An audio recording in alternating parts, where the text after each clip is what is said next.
What's going on, everyone? Hey, this is round two of the playground. Round one was very short, got knocked down twice. But we are back. I'm going to play a little bit of music, share this back out, let folks get back in here using the right links and all that stuff. I will be back in just a moment. Once again, sorry about that.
All right, everybody. Oh my God, we are back. Yeah. Well, so when your PC tells you to update it, and you're like, you know what, everything's working fine, everything seems great, everything is going good, and well, you don't update it, you have problems. And so, yeah, for some reason, my mic like chose something else. Like my computer chose something else as my microphone, even though I have nothing else as a microphone. So I don't really know. All I know is a quick restart of the computer and about a 5-minute update that was probably pointless as all get out. And hey, I'm back up and running. Also, as some of y'all have already seen, we are back up and running with Will 777JP tonight, host of the State of Gaming podcast. That is right, guys. He is here tonight, and I am excited to have him. January was supposed to be a slow month. This was my opening that y'all didn't get to hear. And it's not slow at all. It's not slow in the slightest. It's not. It's full of shit. Like the whole time, the whole thing, all of it. Sony, PlayStation, Xbox. Movies is games. Games is movies. Tencent, Ubisoft, Assassin's Creed, delayed again. Like, golly, Xbox can't get a win. They can't buy a win. As a matter of fact, they keep trying to buy wins, and they keep getting nothing. Call of Duty is the newest nothing that they got. That crap has been plummeting. 47% drop. 47%. Modern Warfare's drop was 6% in the same amount of time. Or 3%. We have articles for days. Oh, also, Microsoft is laying off more staff members. Oh boy. Can we say like, remember when I shrugged off the performance reviews as like, listen, 1% of a company that has 200,000 plus employees, that's pretty good. Like, if you only have 1% that you got to fire at your performance reviews, that's pretty good. And now they're doing more layoffs on top of that. Like, that's crazy. Oh, also, Ubisoft might be becoming something else. Like, like a Halo Studios 2.0 type deal? What, like, is it going to be called like Assassin Studios? I don't know, but they're going to try to figure out what they're trying to do to save their brand. And one of the things that they're doing is they're delaying Assassin's Creed Chateaus again. But I don't think this one is for any other reason than to get the hell out of February. I was listening to another podcast, and they had brought up this point that February is jam-packed. And you really want a game like Assassin's Creed Shadows that you're hinging a lot of your bets on. Like, you need that game to be successful with the least amount of trouble. And so they moved it. And they moved it before Monster Hunter, and they moved it after February, which gave them a nice little window. And so I'm going to kind of discuss that a little bit. And then PlayStation Plus has probably one of the best months that I've seen in a while. Not necessarily best months for me, but best months for just your average gamer that probably, maybe he's a Call of Duty guy or a Fortnite guy, never really got into God of War or whatever. Great month for those type of gamers. And so, super excited about that. And with all of that being said, everyone, hit that like button. Subscribe if you haven't already. I know that 44% of everybody who watches these isn't subscribed. That means there's a lot of y'all that are coming through here and like repeatedly coming back and not subscribing. Please do that. Helps out a ton. Also, you can find links to everything not everything, if he has anything other than the YouTube channel and X. But you can find the link to those in the description below for Will, 777JP. And with that, Will, how the heck are you? What's up, Thursday? What up, chat? I'm doing good, man. I'm great. Already beat 3 games this year, and we're halfway through the month. So I'm excited to continue to game. And yeah, very busy, man. Very busy month. January normally is slow, but 2025 is popping off. Yeah, 2025 is going crazy. What have you been playing lately? So I beat the Knowing in the first week of January. Then I went back to play Ace Combat 7. Beat that on Ace difficulty. About the 7th time I beat that game. And then I just beat Visions of Mana yesterday. And then I started playing Saga of Sins last night as well, which I'm currently playing right now. So a little bit of everything. Ended the year with playing Wingman, which I thought was a VR game, but it's a VR and your typical regular traditional game. So that motivated me to pick up Ace Combat again. But yeah, a lot of games, man. I got a stack of games also. I just got a lot of games. You guys know me. I buy a lot of games. I play a lot of games.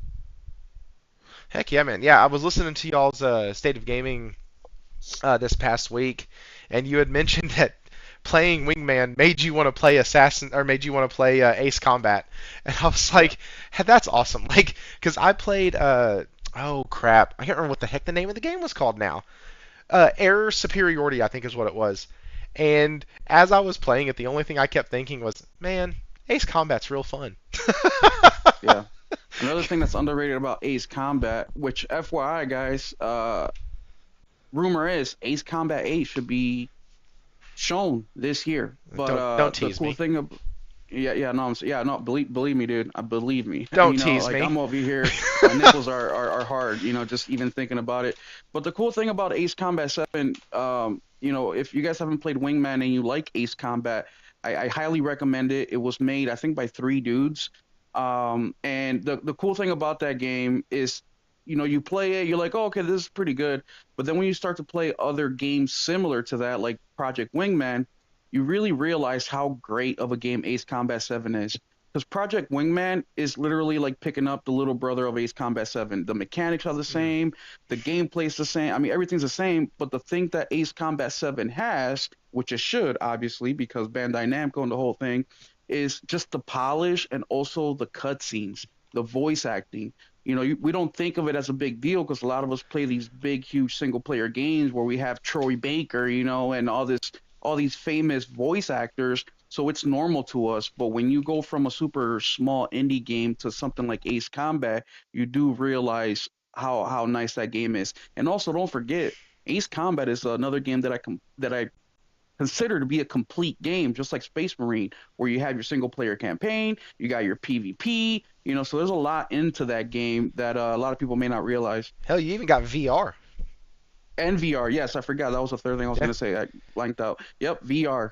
And the weather physics were actually really good.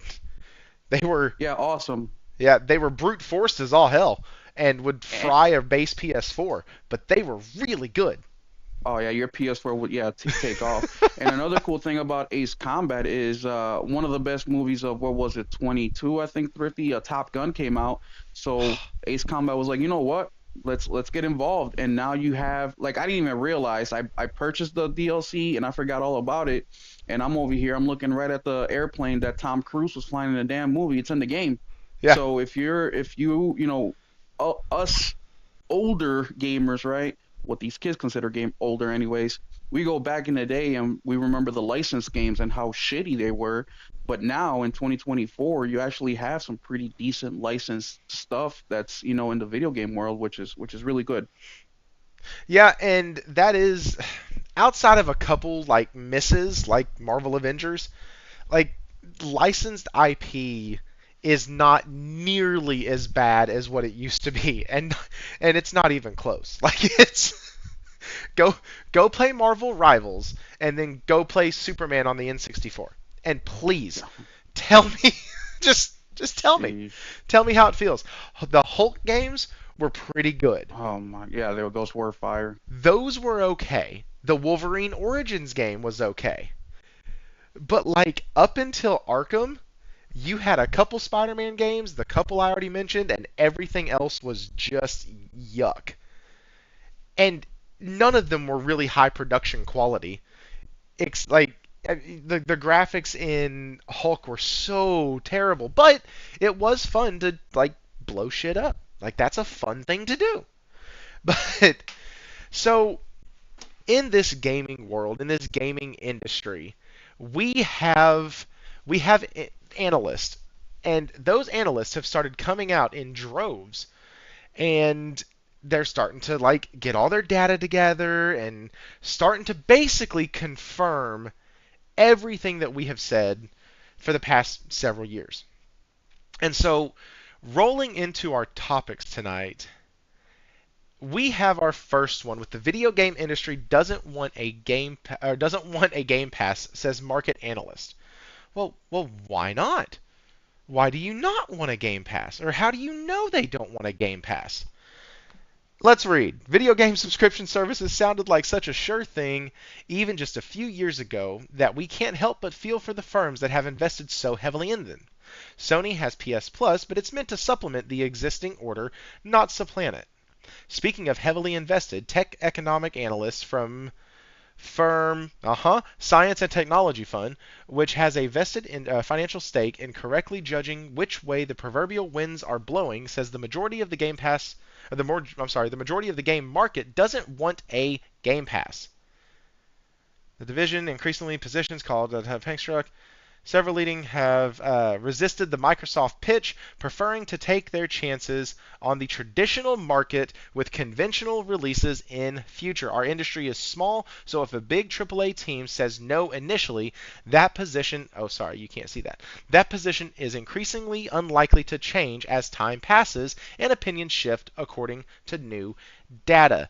Now, you might say, well, Thrifty, they've had AAA games on there. Yes, they have. And because of a wonderful place called X, I'm actually going to show you something because one of our members here, one of the guys who frequents the channel, Mr. Lunchy Sky, posted this earlier. And let me just go over here to my bookmarks and get this thing pulled up for you so you can see it. Jedi Survivor. They paid $300 million. $300 million to get that shit on Game Pass. Now, I don't know if this is true. Sounds true. I'd believe that number all day long. Because devs don't want to put their shit over there. We've had devs telling us this. We've screamed this. And now it takes a damn market analyst to do the thing that we've been doing forever. Or what feels like forever. Will, how shocked are you about this? I know it shakes the ground we walk on to hear somebody say this. Yeah, it's like somebody telling me that orange is black and black is orange, or a spoon is a fork and a fork is a spoon. And I'm like, what? But we have known this, guys. I mean, basically since the Xbox One era when Game Pass first came out. I mean, we heard mumblings, and it only makes sense. What is one Sean ex-CEO of Sony or president Sean Layton? He has been going on a tirade the last couple of years on how the cost to make games is unsustainable. Journalists, quote unquote journalists, have been doing the same thing. Unsustainable. When we get these figures, Spider-Man, 200 plus million, Last of Us Part 2, 200 plus million, Horizon, 200 plus million, you cannot have your cake and eat it too. If the gaming economy is fucked up, basically how much money they're spending to make these games, it's only logical that getting $19.99 a month now, right, because it used to be, what, $14.99 or $12, whatever it was, with 20 million subscribers, just one game, the math doesn't math. You know what I'm saying? The math is not mathing. So there's nothing new here, really. I think what's really happening is that there is nowhere to hide anymore. I think now that, I was talking to a friend of mine privately, and I said, we were speaking more personally, how 2025 is going to be a year of revelation. I think 2025 is going to be a huge year, not just for our personal lives, but in the gaming industry as well. I think that a lot of us are going to be vindicated, and we started to see this already at the end of 2024, beginning of 2025, and I think it's just going to continue. Dude, it was a freaking bloodbath. Yeah, like, every freaking developer was coming out and talking about, I don't want to put this over there. I don't want Game Pass. I don't want to go to Xbox. Like, nobody. I'm reminded of Joe Dirt.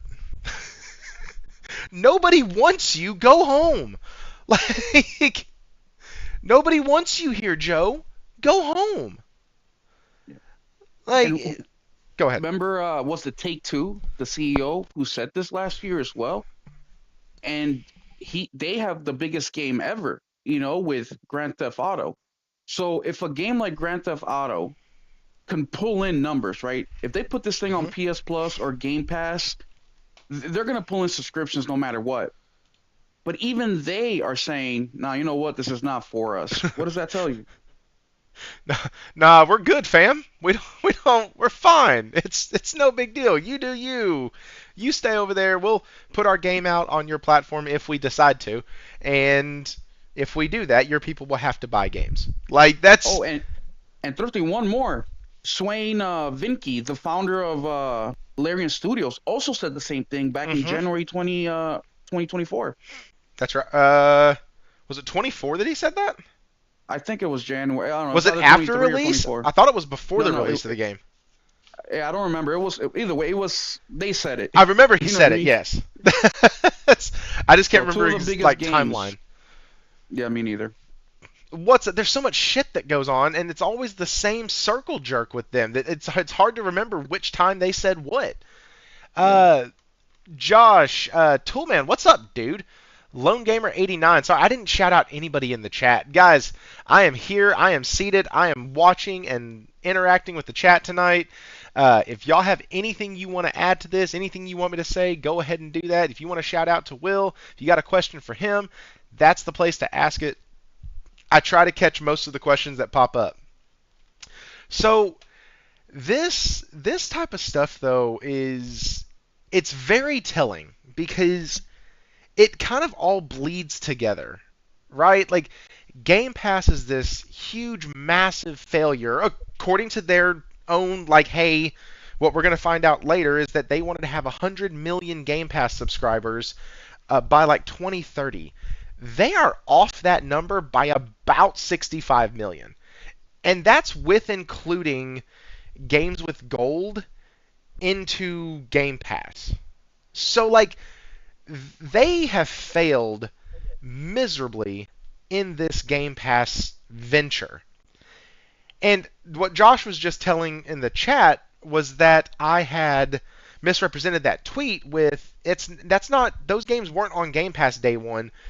Those are the numbers that Microsoft estimated it would take to get those games on Game Pass. So those were things that they were eyeballing, and hey, this is kind of what it would take to get that game on Game Pass.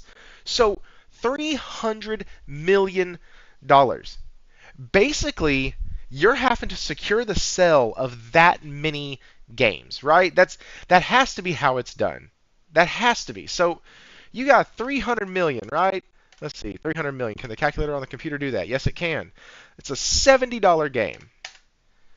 You are accounting for 4.285 million in sales, which is funny enough, basically hedging your bets that if you put that over there, your game wouldn't sell 4 million copies. So in that case, you're having to pay the developers more because here's the deal. I don't think Jedi Survivor would have sold 4 or 5 million copies on the Xbox. I just don't. So it didn't sell it without it being on subscription service, let alone if it was on a subscription service. Right. So basically, these developers are going, listen, keep your money. We don't care. We we don't. We will take the risk. We don't want it because you have a game like, let's say, Sea of Stars. We don't know how much Sea of Stars got to go over to Game Pass on day one, but that game was a breakout hit with really, really good sales for an indie. Like, it did so well, it's got a DLC that wasn't even like a thing. Like, they saw the success and made the DLC.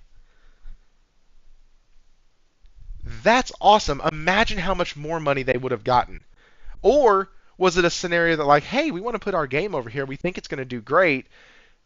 Xbox overinflates what they think, and the Sea of Stars guys go, yes, please, we'll take it, because we're never going to sell that on your system. No, neither one of those scenarios is good for Xbox. neither one of those make them look great at all. It's either the developers getting over on them or the developer devaluing their platform so much that they're like, nah, man, well, you have to pay us a shit ton for us to put it in Game Pass. And I think that's key what you said there, the evaluation of just everything in general. Because if you, and I think, well, Microsoft has fucked up a lot in a lot of different ways.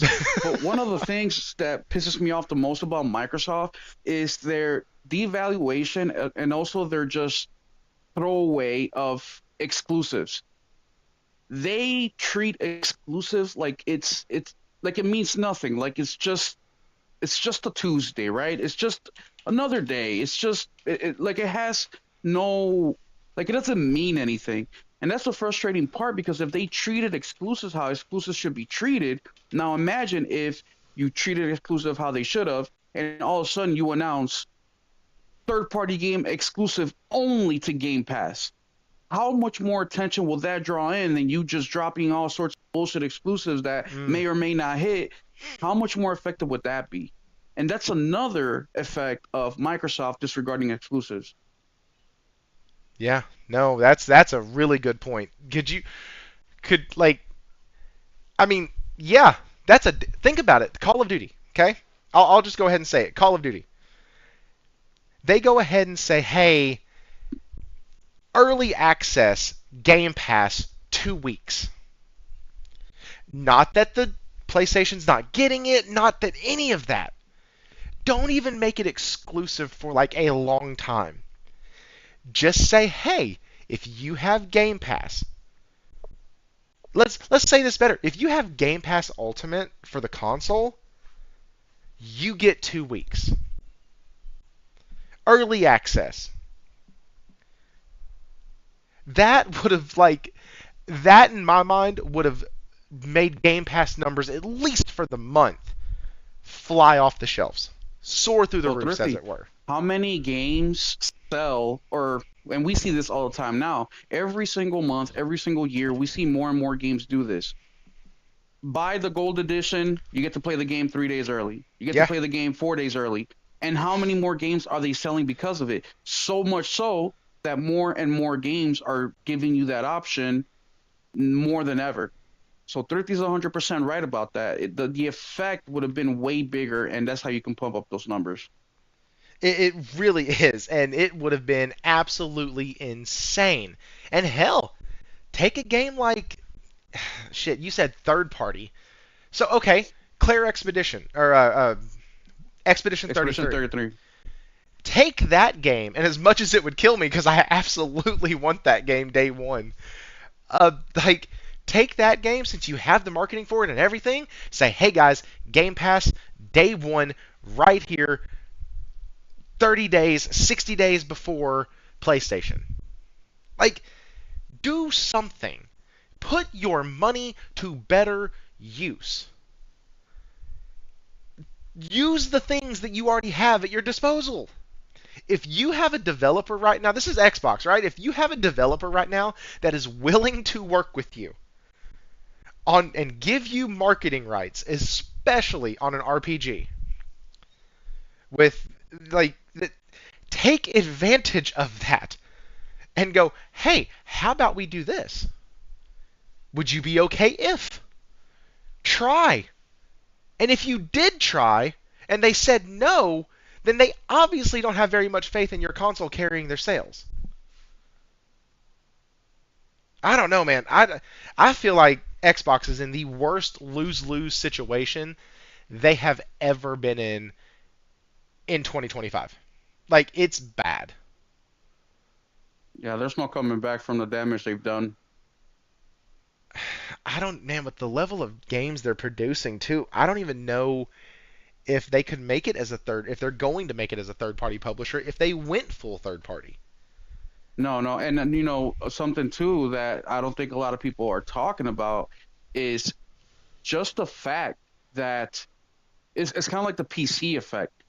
A lot of PC gamers, they are content with waiting for a first party game from Xbox or PlayStation, well, mainly PlayStation, because Xbox releases day and day everywhere. They're content with waiting. They don't care if they got to wait a year, 2 years, 3 years. It doesn't matter to them. They will wait. With Xbox, that's already out the window. But the point here is them already releasing games to PlayStation, that's already opened up the floodgates. Me, for example, I played Indiana Jones about 2 hours and I turned it off and I said, I'm going to wait till this hits PlayStation 5 and I'm going to buy it and play it on my Pro. Stalker, same thing. The difference between Stalker and Indiana Jones is that Stalker, there is no release. The developer hasn't even said that they were making a port for PlayStation, even though we know it's probably coming. Same thing. I played a couple hours, I put it down, and I'm going to play it on PlayStation. I don't mind waiting 3 months to play the game. I just don't. So they screwed themselves just with that. And now most of the games that they've announced for 2025 are already third party. People are going to say the same thing. I'll just wait for it to come to my console. So they're just screwing themselves even more. So that seed is already there. So to get all that back, I mean, I think it's reversible. It is, and that's why I'm even going further beyond that. Like with all the crap that they've been releasing, with one out of every three or one out of every four games being a success versus PlayStation, where it's one out of every four games, one out of every five games being a failure, like or being a lackluster game or what have you. I don't know if, at least at their current size, if they are able to, and I am talking about Xbox Studios, sans Bethesda, Activision, Blizzard. Like, they're other studios. I understand that Bethesda's going to be around regardless. ABK is going to be around regardless. Like, I don't ever see those two companies ever leaving or leaving Microsoft or what have you. But what about all their others? Like, do they? It feels like they're just gonna become Bethesda, Activision, Blizzard King. Does that make sense? Yep. I mean, think about it. Xbox kept saying we need to get into the Japanese market. They get in. They get Hi-Fi Rush developer.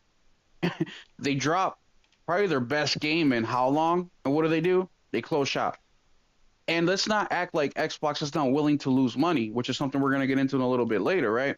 They're okay with losing money, but they're not okay with keeping the one studio that gave them a foothold in Japan after Hmm. their successful game. Now, not successful as in sales, right? Because we all know Xbox gamers don't buy games; they have Game Pass, but commercially successful.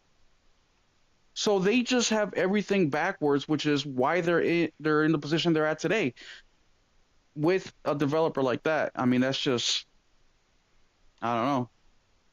Yeah, it's definitely interesting. It's definitely something that I I thought they'd be able to go third party just fine.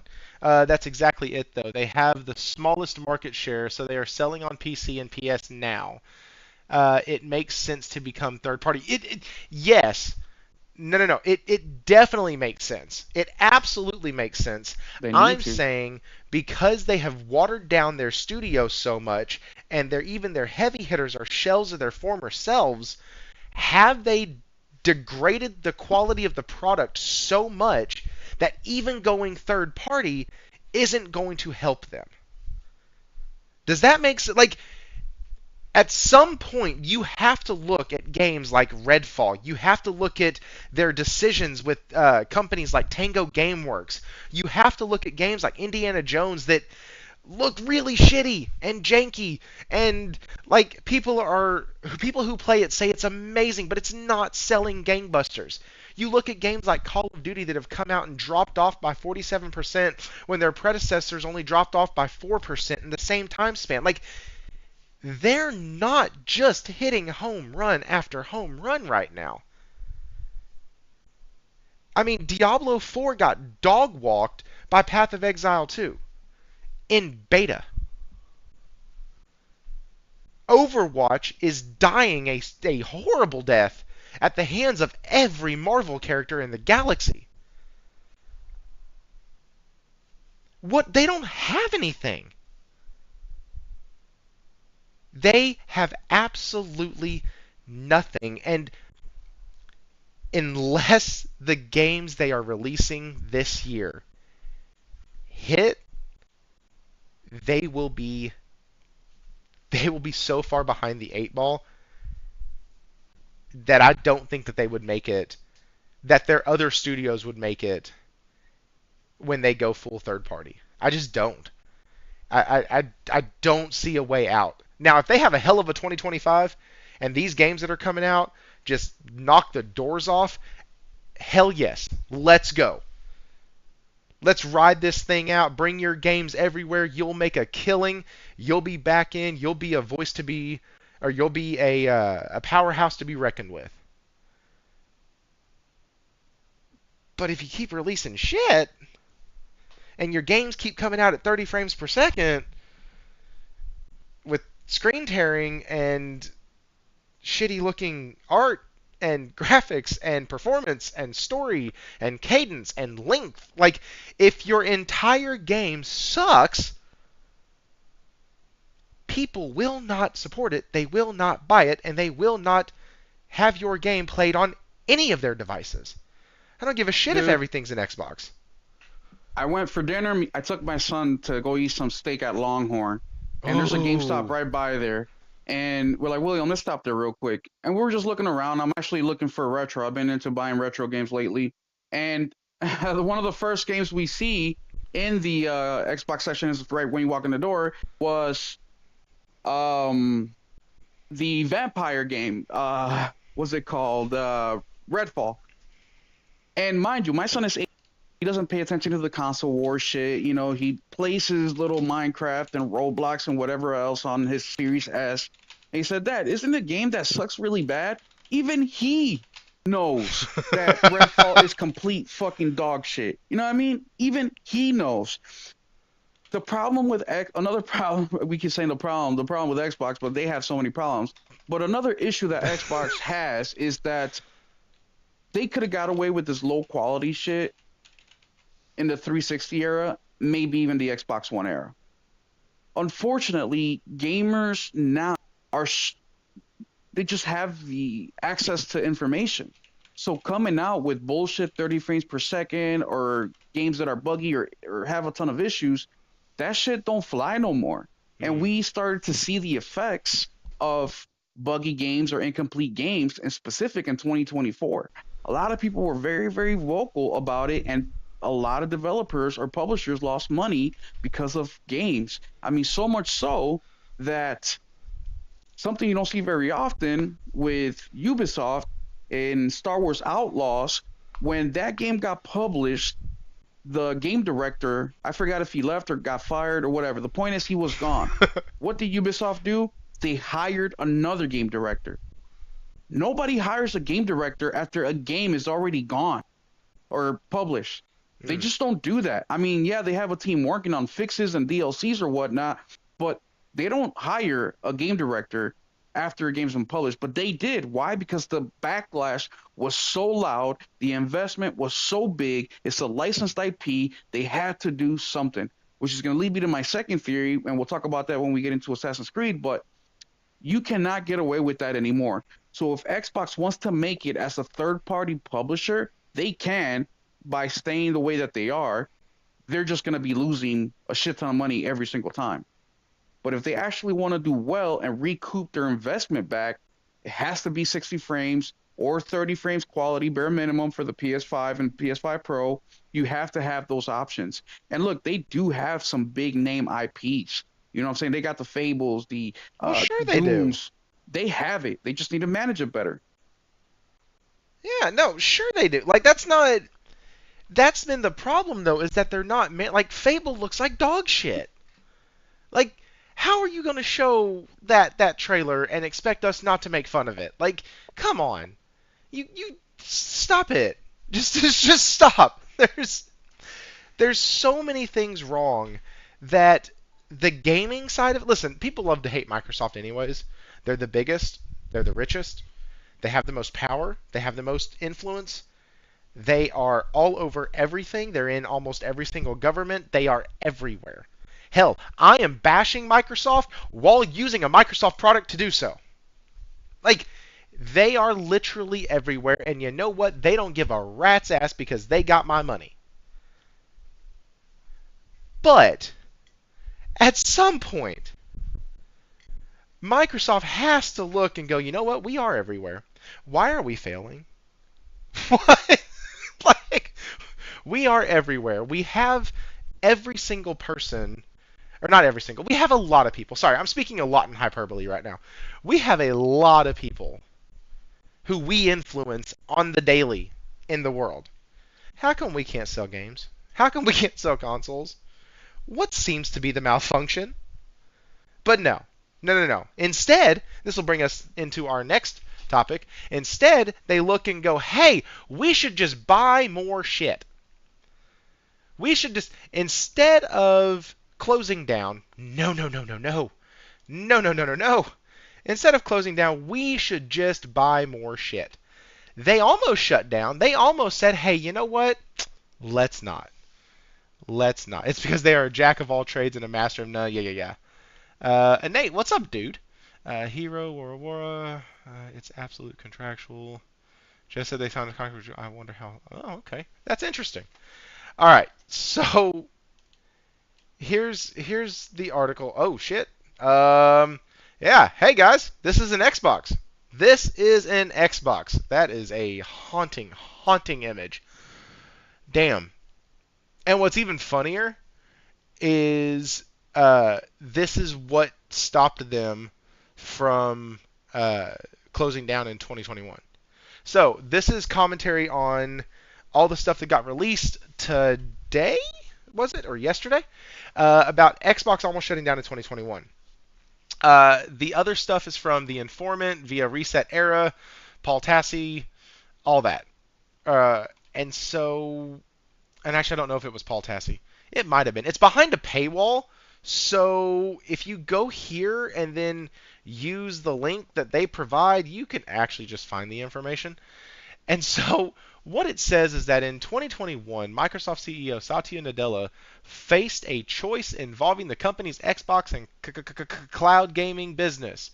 The company would either or could either acquire major game studios to drive more subscriptions, or it could wind down its game business entirely. Damn. So they had two choices. Spend a shit ton of money in hopes that you do stuff good, or shut the doors. Not even go third party, nothing. Just close the doors.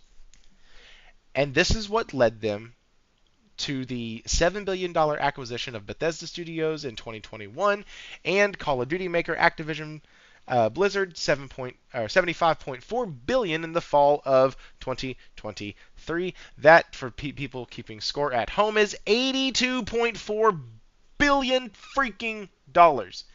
82.4. Damn. Y'all spent $82.4 billion to still be third place, to still have Game Pass at 34 million, and to still have developers giving you the middle finger. God, dog. Will, do you think they should have shut the doors? Do you think they should have stopped? No, what I think they should have done is this would have been the perfect opportunity to say, "Hey guys, this is where we're at," and this would have been the perfect opportunity to have a heart with the Xbox gamer and to backtrack or walk back some of the decisions they made. This would have been the perfect opportunity to sit down and say, "Hey guys," especially with look, I set this to RPG. If you guys don't know, I also do a Tuesday stream with RPG88. It's called Just Playing, where we play games and we shoot the shit. And I was telling RPG yesterday that I actually like Phil. Phil is a charismatic liar, right? If Phil would have went up there, had a heart-to-heart conversation with his crowd, one, they would have loved him for it, especially in the era of truth. People want truth. They're thirsty for it. If he would have said, "Look, guys, this is our business model. We gambled, we lost. Our options are close shop or what was the second option? Or invest, right? Spend 82 billion. Yeah, spend 80. No, leave that part up. Like, this is our option. We're going to close shop or Oh, yeah, we can invest. That's right. We invest. Or Yep. we can invest and, we can close. No, it said the company could either acquire major game studios to drive more subscriptions to Game Pass service, or it could wind down its business entirely. So that's where they could have invested while shutting down Game Pass, or at least taken the day-and-date gaming option away from it and done it that way. Or they could have tightened screws up and actually take advantage of the delays that they did throughout the last, 7 years. And we need a little bit more time and, come out with a much better roadmap. Those are just two ideas that I threw out. It doesn't matter what my ideas are. They could have done anything but. They went ultimatums. We either do A or do B. Like there isn't a million options in between. And I think that's been Xbox MO since the beginning. It's been constant ultimatums, and most of the time, actually all the time, they end up making the wrong decision. They Mm. did it with, simple things like turning down Spider-Man, to closing up, their Microsoft phone operation, to closing up their streaming service, to online all the time, doing it too early. Like they just make every major decision is a poor decision by Xbox. Damn. Yeah. Guys, give Will some fire in the chat. Y'all can do that. We got some fire in the chat for Will. That was that yeah. I agree with every fucking thing you just said. I don't understand why like Xbox fans keep talking about Sony money hatting, and there's another rumor that another game that's coming out is uh, it was Batman. Batman's getting a PS5 exclusive title. Blah blah blah. Like Sony's going to be money hatting that. But here's the problem. 82 billion freaking dollars, and you're telling me Microsoft couldn't go to these companies and look at them and say, "Hey, here's 300 million. Here's 200 million. Hey, listen, we'll fund everything if you give us your game for exclusive content. Or you give us your game as exclusive." Done. What's up, Goku 1973? But done. Like I don't understand what is going on. Dorothy, I think that Microsoft forgot that not only do they have to sell to the gamer, but you also have to sell to the developer. The video game industry is very unique in that way where you can't do it all by yourself. If you do, you're going to be way too slow. The business is going to pass right by you. So you have to do it both ways. We all remember the PS3 era with that big clusterfuck. PlayStation made a super powerful console. Unfortunately, it was a very difficult console to develop for. What they do, they went ahead and got Mark Cerny, or Mark Cerny came to them. And ever since then, they've been creating consoles with the developer in mind, selling them. Hey, work on our console because our console is going to allow you to do this, this, and that. To the gamer, hey, this console is going to allow developers to do this, this, and that. Therefore, you're going to reap the rewards out of this. And also, we're going to sell it to you for $2.99 or $3.99. We're also going to include this, this, and that. So now you're selling on both fronts. I don't know if Microsoft is has that mentality, like those old dudes that were starting quarterbacks in high school, and they had a 4 touchdown game one season, and that's all they talk about. Oh, I the don't know Uncle if that's Rico what's going effect. on. Yeah, the Uncle Rico effect. I don't know if that's what's going on with Xbox, where they think that because they had the 360, which by the way, they lost that generation as well to the PS3. I don't know if they think because they have that and because they have Halo or whatnot that people should be bending over for them. It's like, bro, wake up. PlayStation is out selling you what was the latest number? 5-1 last year or some shit like that. You are the lowest in sales. You are the lowest in just any metric. They're the lowest or last in. You need to do some fucking ass kissing. You need to do some groveling, and you need to get to work. Yes. You need to get to work. And so, speaking of getting to work, they thought they did. And guys, I know that it seems like we're bashing on Xbox a lot, and it has been about 40 minutes of it, but all of these topics kind of go hand in hand. We'll get to Ubisoft in a second. We're still going to cover uh, everything else that I had mentioned at the beginning. We're still going to cover the PC stuff with Sony because Sony is annoying at best. Oh, Uh, don't worry about me. I'm gonna fuck them up later. like Sony is annoying at best and absolutely utterly infuriating at worst. Like they need to pick a damn lane and stay in it, or just fucking announce it. Anyways, like we're still gonna talk about that, but this right here goes hand in hand with how much they're missing lately. Like look at this, and I've mentioned it twice already. Black Ops 6 has lost almost 50% 5% of its players since launch. TLDR, okay? TLDR is right down here. Modern Warfare 3, for context, during its peak in November 2023, Call of Duty Modern Warfare 3 was averaging around 103,000 players. This dropped to around 89,000 in January, only a 6% decrease and a higher retention number anyways.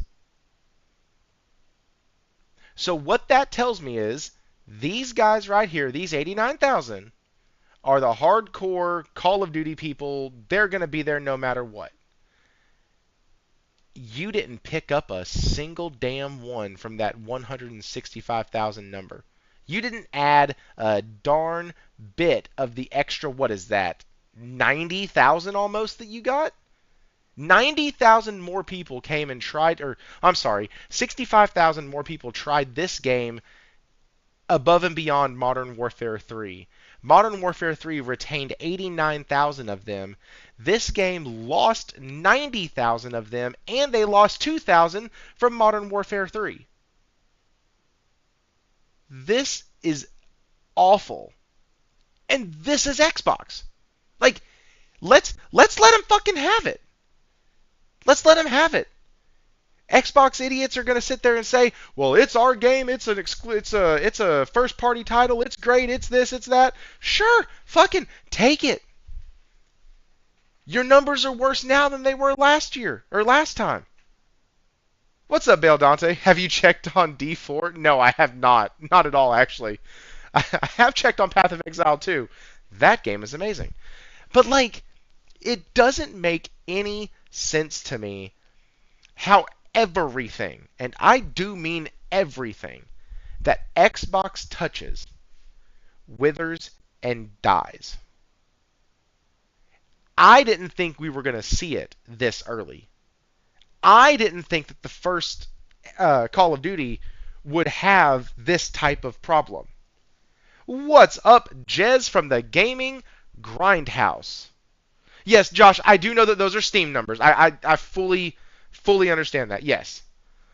They are definitely Steam numbers. But Will, what do you make of this, man? Like, you see the Steam numbers. Obviously, they did well at the beginning. Yeah. Well, I beat Black Ops 6 campaign on Game Pass, which is the first Black Ops campaign that I played in about 3 games. And it was actually really good. I enjoyed myself. I like how they incorporated zombies into the Black Ops campaign. It made sense. It wasn't just no flashback or anything like that or some trippy. So it was a good game. The problem that they have is, and I don't even blame Xbox for this. I blame Activision. It's just unfortunate that it's under Xbox umbrella, so now they take the heat for it, and they're responsible for the cost. But Activision, they've been having this issue forever. And that issue is they're pushing their gamers away. The cheating is rampant in Call of Duty. RPG, you guys know him, friend of the channel. He plays Call of Duty like a madman.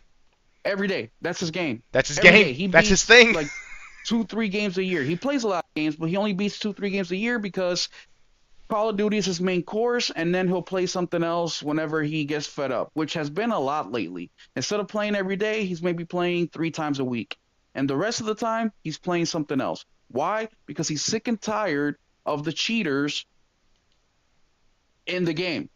That's something that Activision can fix to bring some of these players back, but they just refuse not to. So what does this come down to? Management.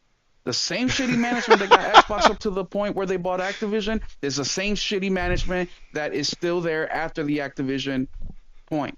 The last thing I'll say about that is, why is it that Xbox, everybody is disposable? Everybody gets laid off, everybody gets fired, except for management. The people that keep making the same fucking decisions, or therefore are the only ones still standing, and that's a common denominator. What is the same and what is different? Management's the same, everything else is different. Hello. And it's gotten worse. So maybe the problem wasn't the manager or wasn't the people you got rid of or let go or fired or laid off or whatever the other word we try to use. Like maybe, just maybe, the folks who were like, "Hey, let us be creative and do kind of what we want." Maybe the studio that you went in and said, "No, we're going to make this multiplayer." Okay, well it's still going to go to PlayStation, right? No, no, no, no, no, no, no, no, no, not anymore. Oh, hey, even on a non-gamer level, like even on a non-product to consumer level, when they acquired these studios, there's like meetings that took place with these developers where like one of the developers, she was like, "So some of us do like freelancing on the side. We do some stuff that's like we might do some graphic design or we might do some character building or some environmental stuff or whatnot. Are we still allowed to do that?" And the answer was, Oh yeah. we'll have to discuss that when and see if it conflicts with our interest or the interest of the company as a whole, because that's the Yeah. biggest thing is protecting this and making sure that we're not pulling ourselves in so many other different directions and blah blah. And I'm like, dude, Yeah. That was like, with that was with the people that made Psychonauts 2, that developer. dude, I And that was, remember the video. I yeah. remember.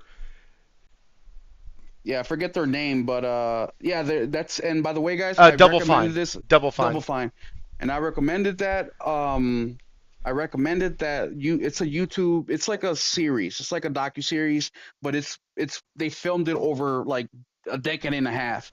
I recommend it. It's on YouTube. Go watch it because you get to see Double Fine from when they opened up basically or became independent all the way up to the point that Microsoft bought them and even further. I haven't watched lately, but so I wonder where they're at now. But you can see the whole progress, and you can see fucking Booty with his smug ass fucking remarks. He is such a company fucking asshole. You know, when you see these fucking company fucking pieces of shit, like it doesn't matter whether the person they're speaking to is right or wrong. It's defend the fucking company. Where if anybody's been in a leadership position knows that when you're listening to criticism, you empathize, right? You'll say something like, I understand where you're coming from.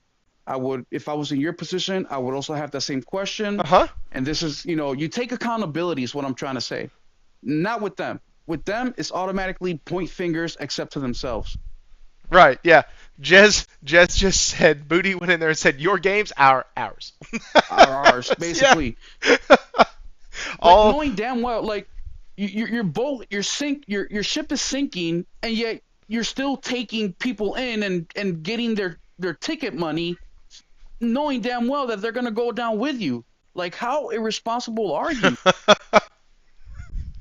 Yeah, dude, it's so bad and they've taken beloved IP, and let's not forget that like, and I didn't even like do a video on it. It was never a topic in any of the live streams or anything. But like the microtransactions, supposedly from just the few bits and pieces I've gathered from X and from YouTube, like apparently the microtransactions in Call of Duty Black Ops 6 are very egregious, comparatively speaking to previous iterations of the game. I'm not sure if that's the case. Will, you talk to RPG way more than I do. Has he mentioned that like the season pass, the battle pass, the turn your gun into a glitter bomb, like has all that stuff gotten worse? No, he hasn't said anything about that specific, so I can't confirm nor Okay. deny. Okay. I just remember, man, I wish I pulled up the article for tonight. I just didn't know we were going to be here this long on this topic. But like, Xbox needs to recoup money. Xbox needs to make money.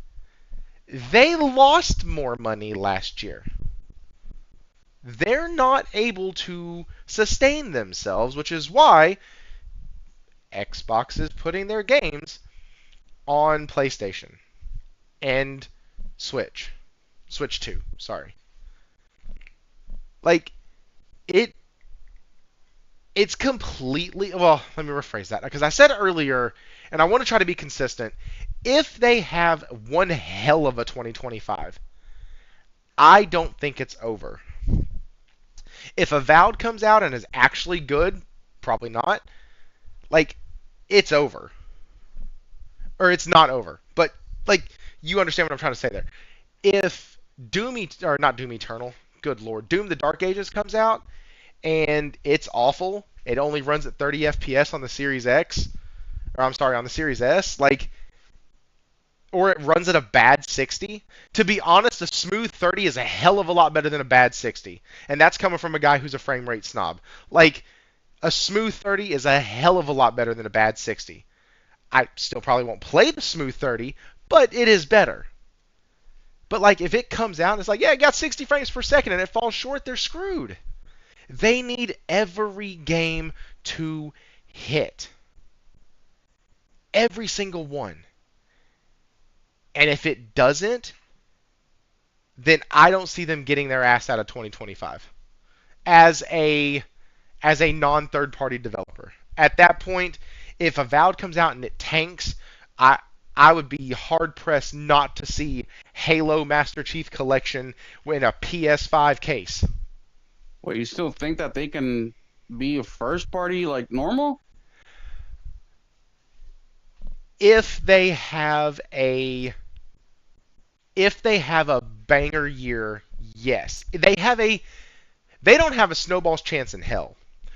But if just put on our if hat, if they actually release the games that they say they're going to release this next year and they're actually good. You know, screw what I say about Indiana Jones. The game scored in the high 80s. People who play it say it's actually pretty damn good. I don't think Morgan Kimes is a terrible gamer or has bad opinions or anything like that. I actually agree with a lot of her opinions, and she said Indiana Jones was pretty good.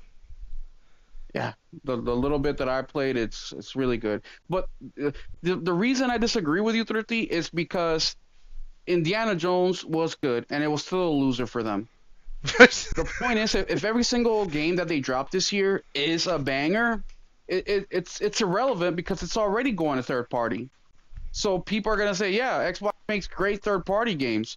It's not gonna attract any more people. I shouldn't say any more, but I don't think Right, the but they amount won't of have to people shut they the doors attract, altogether.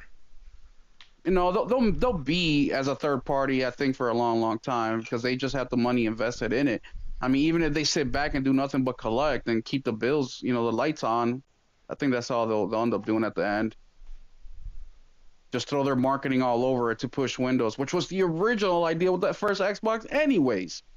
Was how can this benefit Microsoft Windows? And that was Bill Gates' thing. That's why he endorsed that thing. Is he thought that PlayStation and all the other guys were gonna take over the fucking living room with a PC type thing, and he's like, wait a minute, no, we need to get involved some way, shape, or form. They didn't get involved for games or because there's a passion for it. No. Yeah, Hero said that. He said, "LOL, that ship hasn't sailed. It's already sunk, Thrifty." Yeah. Which, It's been gone, sailed around the world, and left. guys, but you know that I do sometimes look for that. Like, is there a way that they can come back and be that competition again? I And wish. I do too. That's why occasionally I take off the Sony pony hat and I'm like, you know what? As a rational, level-headed gamer, I really do want Xbox to do really well to put the screws on Sony because I don't want 2 first-party games a year from Sony. I want 3. Let's just call it what it is. I want Sony to be just as innovative and just as clean and precise as they were with the transition from the PS4 to the PS5, like they were in just their offerings that they gave and how everything lined out so well between that generation swap. I don't want to stumble into the PS6. And I do fully believe that the PS4 was as good as it was because they put their foot on the gas at the end of the PS3 generation and did not let up. They kept the foot on the throat of Xbox the entire generation of the PS4. And hell, Xbox even tried to fight back with the Xbox One X. The, the games looked better than they did on the PS4 Pro. They just did. They ran better on the Pro. They were more stable on the Pro, but they didn't look as good. And I want competition. I want Xbox to be good. I don't need them to even be lights out, but I need them to produce decent quality games. And I don't see it happening. They haven't shown a track record of it. We'll get one like Indiana Jones, and it'll make some dipshit like me go, you know what? Maybe there's a chance. Maybe they don't fuck up Avowed. You know what I'm saying? Maybe they're just all fine. Maybe, and then like you get into that cycle, and then what do we know? Avowed's going to come out and it's going to look like dog turds. Jez is going to do a 2-hour stream of it, and everything's going to get stuck. He's not going to be able to find anything. He's going to be running around in circles. We're all going to laugh. It's all going to be a great time, and it's going to be an absolute shit show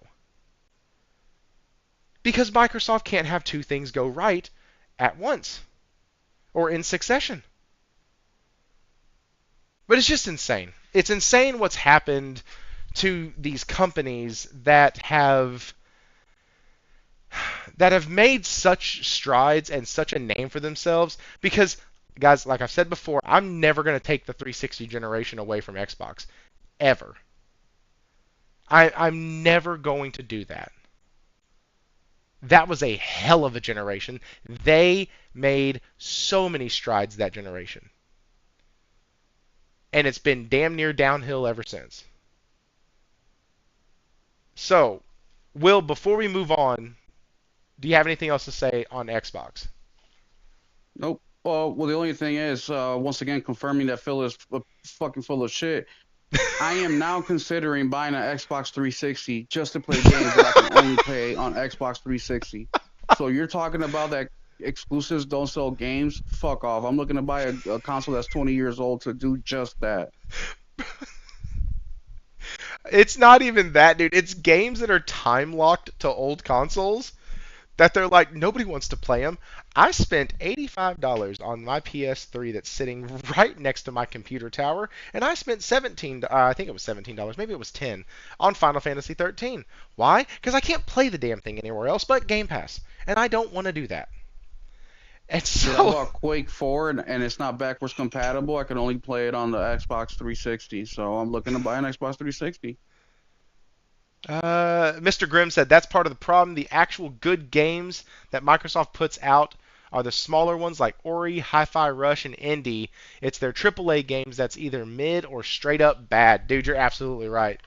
Well, even if we count those small indie games, there's not many of them. Even if there's not many, they just don't produce enough. They have all these That's why when people say that PlayStation money had it Black Myth Wukong, it's like, what the fuck are you talking about? PlayStation has been doing third-party exclusive and promoting it to high heaven since the beginning. Yeah. And even if we use the excuse that I've seen a few people use, well, they didn't want to make it because at the time Black Myth Wukong was going through a controversy. First off, the controversy was within you fucking fake-ass journalists. Nobody considers that a fucking controversy. But let's just say we did use that. Wait, what was the controversy over Black Myth? That there were no female characters. Oh, Lord Jesus. Okay, go ahead. But the lady who wrote that obviously didn't get past chapter 2 because after chapter 2, that's when it all opens up and you actually have some main characters, a lot of them female characters. But if we take that, what game dropped the previous year that had even more controversy and PlayStation not only promoted it, but PlayStation sold a good amount of console because of it?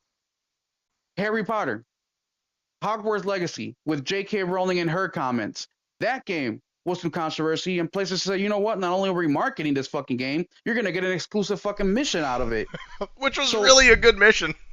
It was. So stop with the bullshit. Exclusives matter. Yeah, they do. And so we talked about one company having a huge fall from grace. Let's talk about another. Because everybody remembers when we had talked about Halo, 343 rebranding as Halo Studios. I almost forgot what the hell they were called before. And now we have Ubisoft. Let me close that one out. We actually have Ubisoft, who is now with partner Tencent looking to build new venture with Ubisoft assets. This is from Michael Ruiz at PlayStation Lifestyle. Tencent and Ubisoft, founders of the Guillermo family, Tencent and the Ubisoft founders, the Guillermo family, are reportedly mulling over building a new venture. According to people familiar with the situation, the new entity would include certain assets from the French gaming company in order to boost the value, its value. Interesting. Okay. Well, awesome. Tencent and the Guillermo family look to boost Ubisoft's value with new venture. A new report from Bloomberg claims Chinese tech company Tencent and the Guillermo family are currently figuring out which assets to transfer over to the new entity. This deal would give Tencent a stake in the venture and give control of some of Ubisoft's IPs. According to Ubisoft's last annual report, Tencent and the Guillermo family own 25.4% of Ubisoft's capital share and 29.6% of the voting rights. While shares have raised recently, Ubisoft stock have been not doing hot in the past year. In the past year, it has gone down over 44%. So basically, they're looking to get rid of some of their stuff, shove it into another company, rebrand that company as something else, and try to sell us the same shit over again, but with a different logo. It sounds just like Halo Studios. It literally sounds like Halo Studios. Will, what do you think? Is this going to save Ubisoft? It'll save Ubisoft if the whole new management is involved and not the Ubisoft management. Look, so they're just out so of whatever the touch. new venture is will be fine. The original Ubisoft that sticks around is dead. Is that? Yep. And look, I think Ubisoft is a much better developer than people give them credit. I really do. I like Valhalla. I liked, Prince of Persia. I like a few of their games more than games that I dislike. But it's the same old, same old. Poor fucking management. I mean, the Guillermo family has been in charge of this company for how many freaking decades? There is no possible way that you are aware of the temperature in the gaming industry. You're just not. Maybe in the business models, as far as how much money you're expected to sell of something based on how good the Mm-hmm. game is, right? Maybe something like that. But as far as what gamers want, what they're looking for, you have no idea. So no matter how much you move the shit around, it's still shit. So You're yeah, I just think smearing it. whoever That's all you're doing. you're smearing it. So I think Tencent is not dumb. Tencent is very business savvy. I think that Tencent is gonna, if this does happen, they're gonna try to set up the deal to where they're gonna be in control of the IP. I think that's what the combination of the two really brings to the table. You have Ubisoft IP with Tencent management, and if they do it that way, they marry it that way, I think it can become very successful. And hopefully that wakes up the Guillermo family to be like, okay, you know what? We're the once again the common denominator. Yeah, it's. I want this to do well. Josh said something in the chat that I agree with. He said that Ubisoft is a better developer than Xbox. I agree with that. But somebody at that company does not know how to manage finances worth a damn.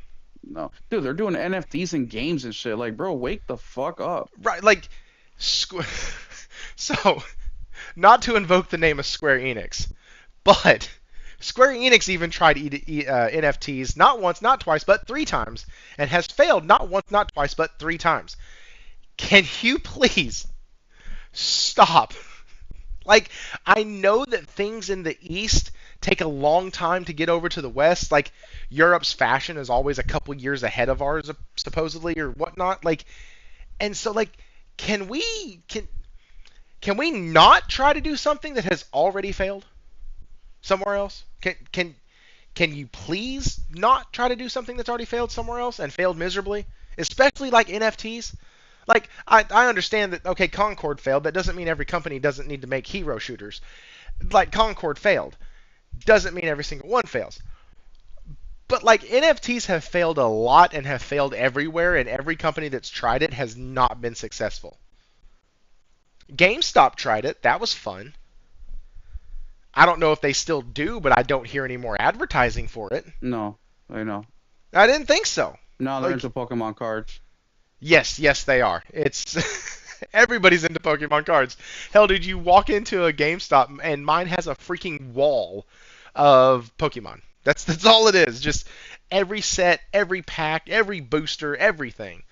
And like you look at their games and you're like, damn, this section ain't been touched. It's not alphabetized anymore. This shit's just thrown everywhere. You got a case half open over here. It's just terrible. It's terrible. Hey, what's up, Zero Steel? Ubisoft is a better dev. Smart people. Okay, so not all is bad for Ubisoft.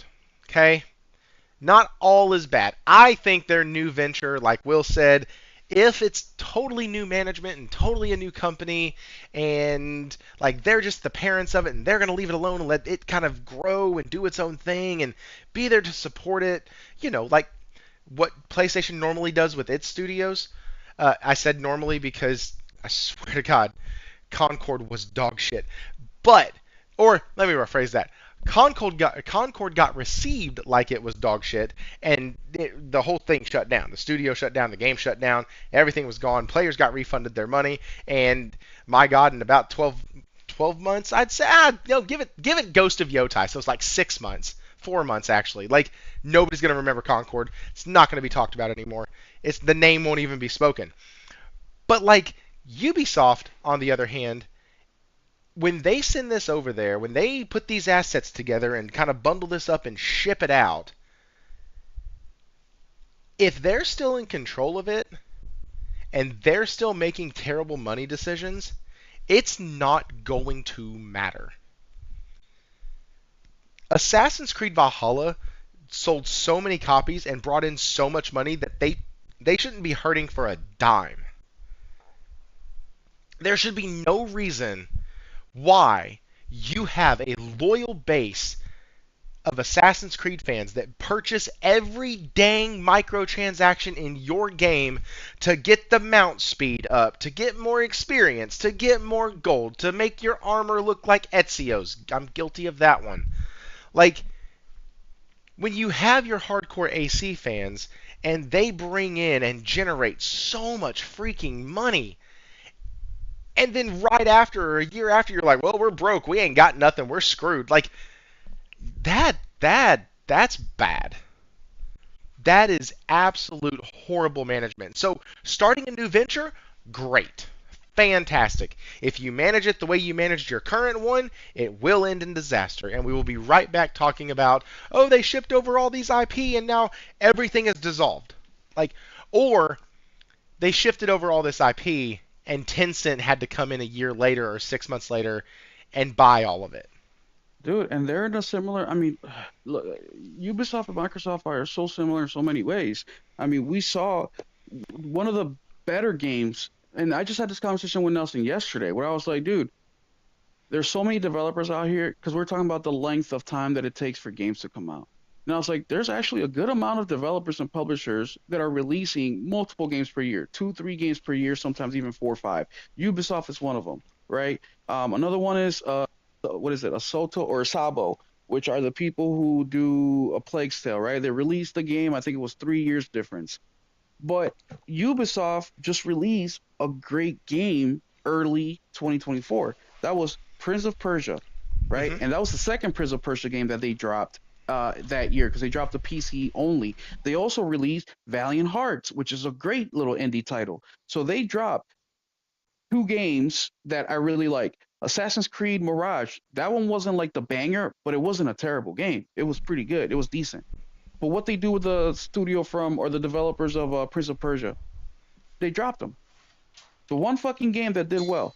So it's like these companies are willing to sacrifice money. They do it all the time with these failures.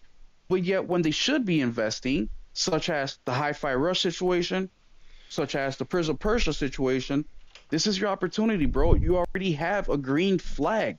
They just need more time, more marketing, more whatever, and you just close the door on them. So it's like they're intentionally trying to hurt themselves. So when they say something like a joint venture, it's like, here we go again. Why should, so that what I'm trying to say is that really sucks the air out the room. because instead of coming into something with optimism, right? Say, hey, this team did Prince of Persia. It didn't sell well, but we know it was a good game. I'm Mm. excited to see what they do next. We don't have that anymore. Now we have, okay, what other bullshit they're going to come out with. And if it is good, people are still going to nitpick it because it's Ubisoft. Well, and a lot of times we see that with these bigger publishers. Like, you get one shot. You get one chance.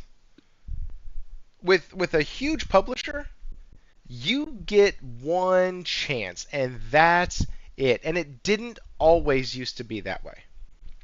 But with the cost of making games going up and all of the other things that we've talked about at sickness, like it's it really makes it almost a necessity to have a hit game if you work as a subsidiary of one of these larger companies. Yeah, you need to. You You don't need to. you don't get the oh, let's do it. Let's make this and oh, damn it underperformed. It only hit 80% of its target. Crap. You don't have the ability to go, yeah, but you know what? We did some good things here. We have kind of a cult following on the internet here. And I think if we did some tweaks, maybe upgraded this and upgraded that, maybe did some marketing on it, maybe did some different things. Like, if you actually let the team go, all right, we didn't hit our numbers, we didn't hit our mark, but we didn't also bomb. Let's see what we can do going forward. Let's see how we can improve this. Let's see if we can generate enough buzz to where maybe we can grow the community afterwards, or maybe we can grow the popularity, the interest in the game afterwards. What are some things like brainstorm and let them be an actual fucking company and an actual development team to figure out how to nurture their child that they just like created and sent out and a little fucked up. Like you gotta give them a chance though. And big publishers do not have the leeway to do so. And so, on some level, you got to look at it and go, listen, things like Prince of Persia, that should be a title that should be a video game series that we get a new game once every 5-7 years, just to let us know the IP is still around. Yeah. Just to let us know. Minimum.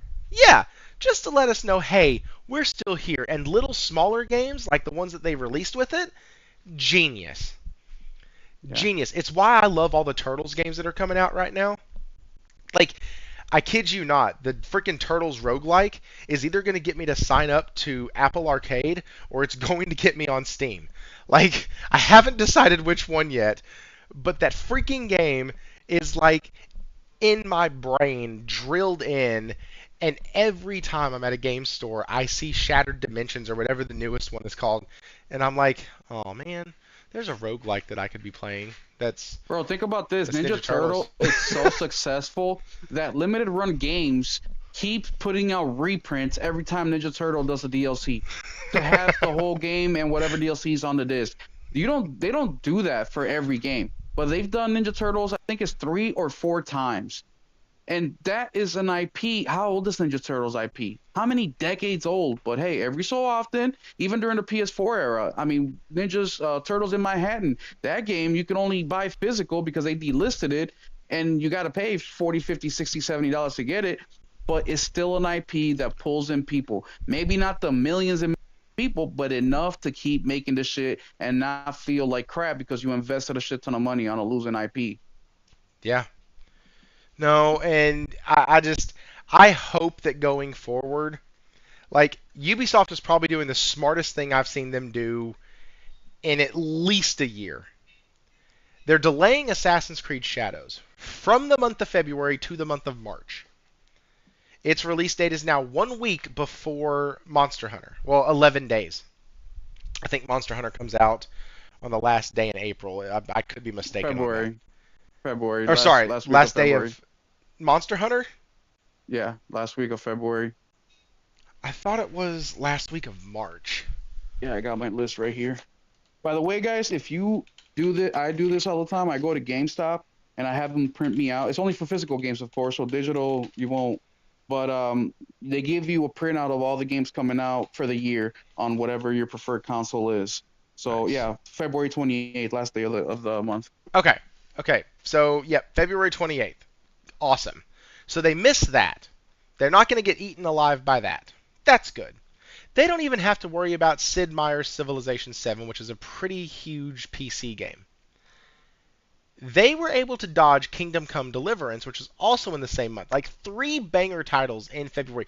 Legend of Heroes Trails Through Daybreak. Your market is getting smaller and smaller. Like every single gamer, every single type of gamer in the month of February has a game.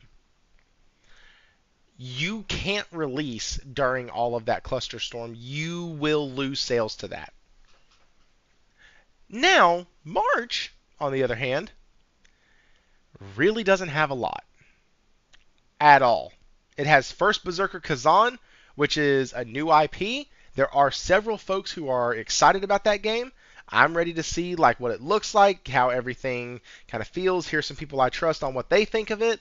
But outside of that, oh, and you have Suikoden 1 and 2 HD remastered.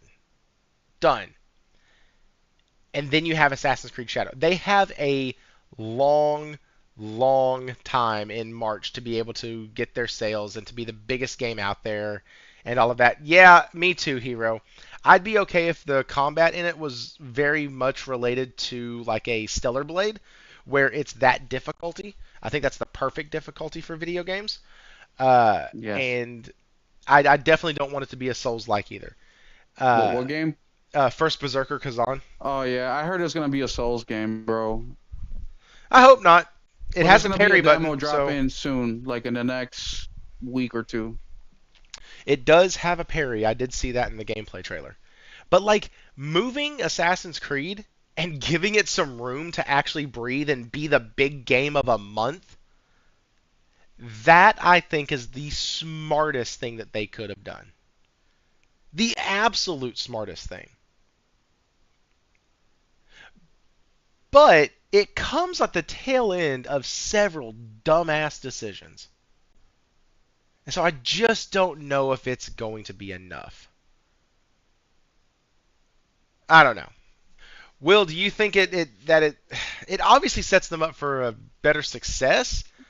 But do you think that? Oh, and one other thing, real quick, because it feeds into this question: the marketing for AC Shadows has been very heavily focused on the female character.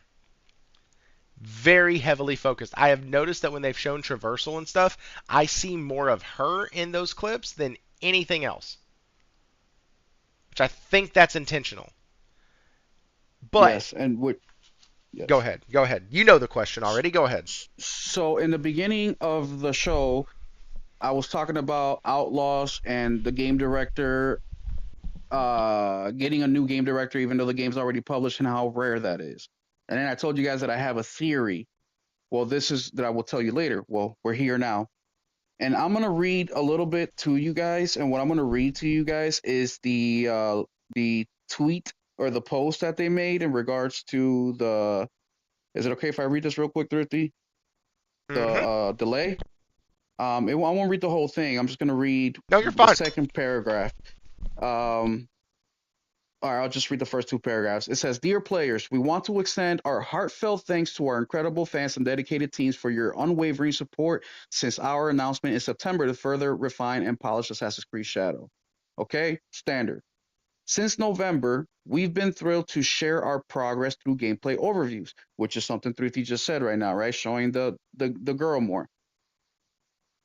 And our progress gameplay overviews. And the overwhelming excitement has truly inspired us. Each week has brought valuable feedback from our community. While we've already made remarkable strides, we believe a few additional weeks are needed to implement that feedback and ensure an even more ambitious and engaging day one experience. So this is the same thing that caught my attention with Diablo 4, where it says each week has brought valuable feedback from our community.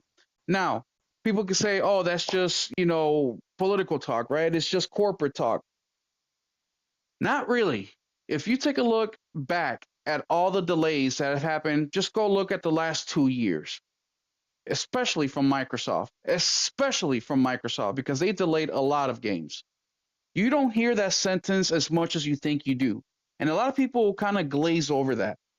Normally, this wouldn't mean too much coming from Ubisoft, but because they have been making a couple changes, one of them is what Thrifty brought up, showing the girl more, two, hiring the game director to Outlaws, even though the game's already released. Also, they've kind of reworked the whole stealth aspect of Outlaws, which is something that gamers had huge complaints. So we know that they've been making changes based on the feedback of the community. So that's already proven, starting from Outlaw. They tried to do a little bit of that during Avatar, but they were way in too deep. So what I think this delay is actually doing is they're for real doing what they said they're doing. I don't think it's more per se the polishing of the game, because I've seen that as well. Shout out to Henry Heck, go follow him. He put out a video talking about how this game better run at 300 frames per second at 80, or at 8K. And I told Henry, I'm sure the game they're working on that as well, but I don't think that's the main focus. I think the main focus is making those tweaks that they can make during the time they have available. And why do I think that? Well, I just gave you some of the evidence that I think pertains to that, but also this game has to hit. This is their mainline IP. This is the IP that basically made Ubisoft into the powerhouse it is today. Yep. Not saying Ubisoft wasn't successful before, because they were successful with their platformers and their other games, but this is the one that set them to the next stratosphere and put them in the elite of gaming development. This is the The Assassin's Creed is the one that made you go inside somewhere and see the Ubisoft logo on a game and go, yeah, fuck it, I'll try it. Like, Yes, like, absolutely, absolutely, and they're listening to the gamers. What's another game that we might be getting this year? Leaks just came out. Is Assassin's Creed Black Flag, one of yes, the most remaster. beloved, the remaster, one of the most beloved Assassin's Creed games. So Hmm. Ubisoft is starting to get the fucking hint, and it's not just Ubisoft. A lot of developers are starting to get the hint. They're starting to see that the gamers being vocal is making an effect. Their sales are down. Their media presence is through the fucking floor. People are shitting on them, and they are aware more than ever. Remember, guys, how many times have you been listening to Muchas podcasts and there's a developer or a publisher or a director in there? It happens more frequently than you know. And that's just the ones that make themselves known. How many of them are sitting there that are not making themselves known? And the last Mm-hmm. thing I want to say is, think about this, guys. Morbid curiosity is a fucking thing. Oh yeah, Is a fucking thing. If for you sure. don't think that these developers don't know what gamers are saying, you're fucking crazy, in my opinion. I just think you're crazy. Hmm. They fucking know. That's why Phil hasn't said anything when it comes to the rumor of Halo coming over to PlayStation. They haven't said shit. Normally, when it's an outrageous freaking statement like that, he jumps in pretty fucking quickly. But he hasn't. I wonder why that is. So I think Ubisoft, we'll see. We'll see by March, right?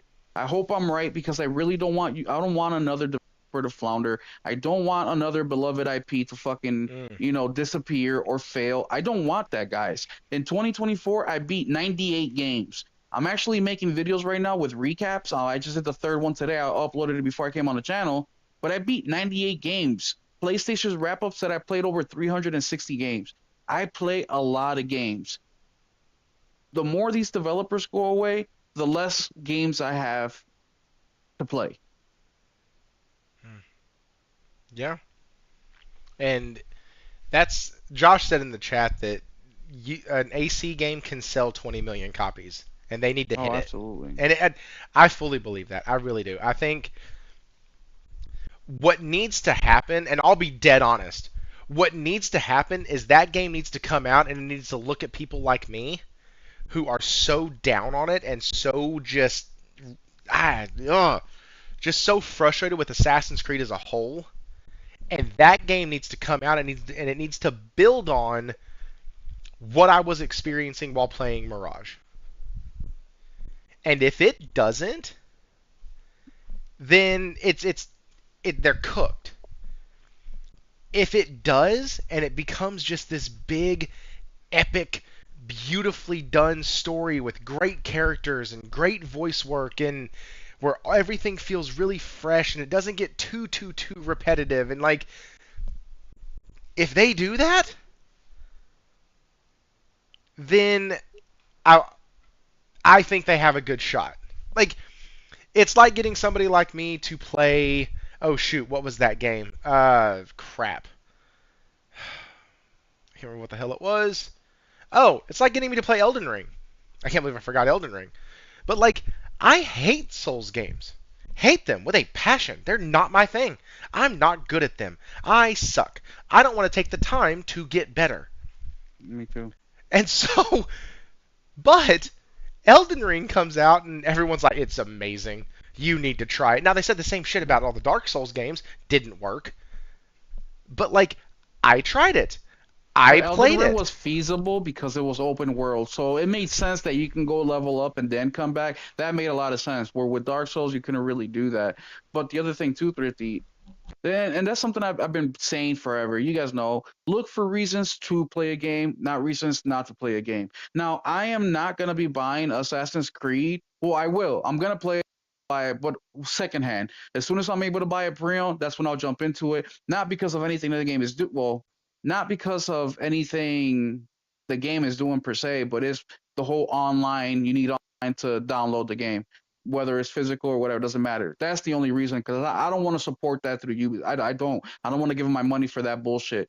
But I will play, and I hope that it is a good game. I really do. I'm never gonna sit here and say I hope a game fails. Never.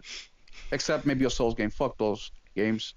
Priscilla said 98 games. Whoa, must be nice. If I do it, anybody can do it, dude. I'm a single dad. I work full time. I'm in charge of 6 employees. I travel. I drive, about an hour, hour and a half. I cook. I clean. I do all the chores by myself.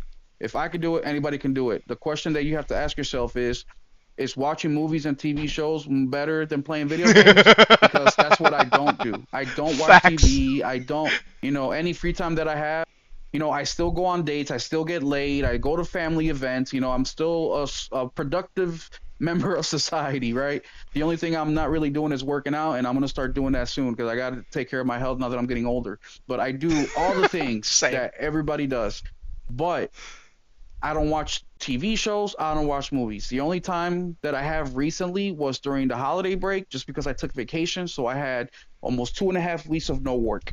So I did take advantage and I watched Shogun, which I've been dying to watch, and I watched it. Phenomenal TV show.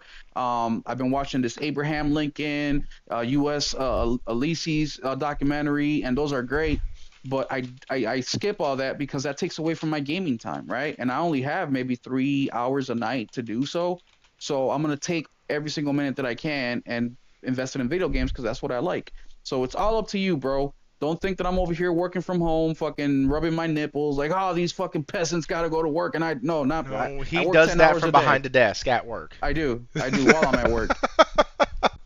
So, and like for me, I don't watch TV. I don't really watch movies because there hasn't been anything that interests me in a while. Uh, Sony Pictures might be changing that, but like I play Magic the Gathering, and so I'm Oh either yeah, you got the gaming. weekend thing, right? Yeah, I'm either gaming or I'm playing Magic. You're And so gaming or like gaming. right, I'm gaming or gaming. I'm playing a tabletop game or I'm playing a video game. Either way, I game a shit ton per year. Some of it's just not recordable. But like I What guess was it your is. wrap up, Thrifty? What did you finish at? Nine something. Nine Nice. something. And so basically same as last year. It's or same as the Okay. year before. It's just been continually the same. Now, 50 of those hours were from my kids on Astrobot Yeah. because I didn't know how to set them up a separate Their account because profile.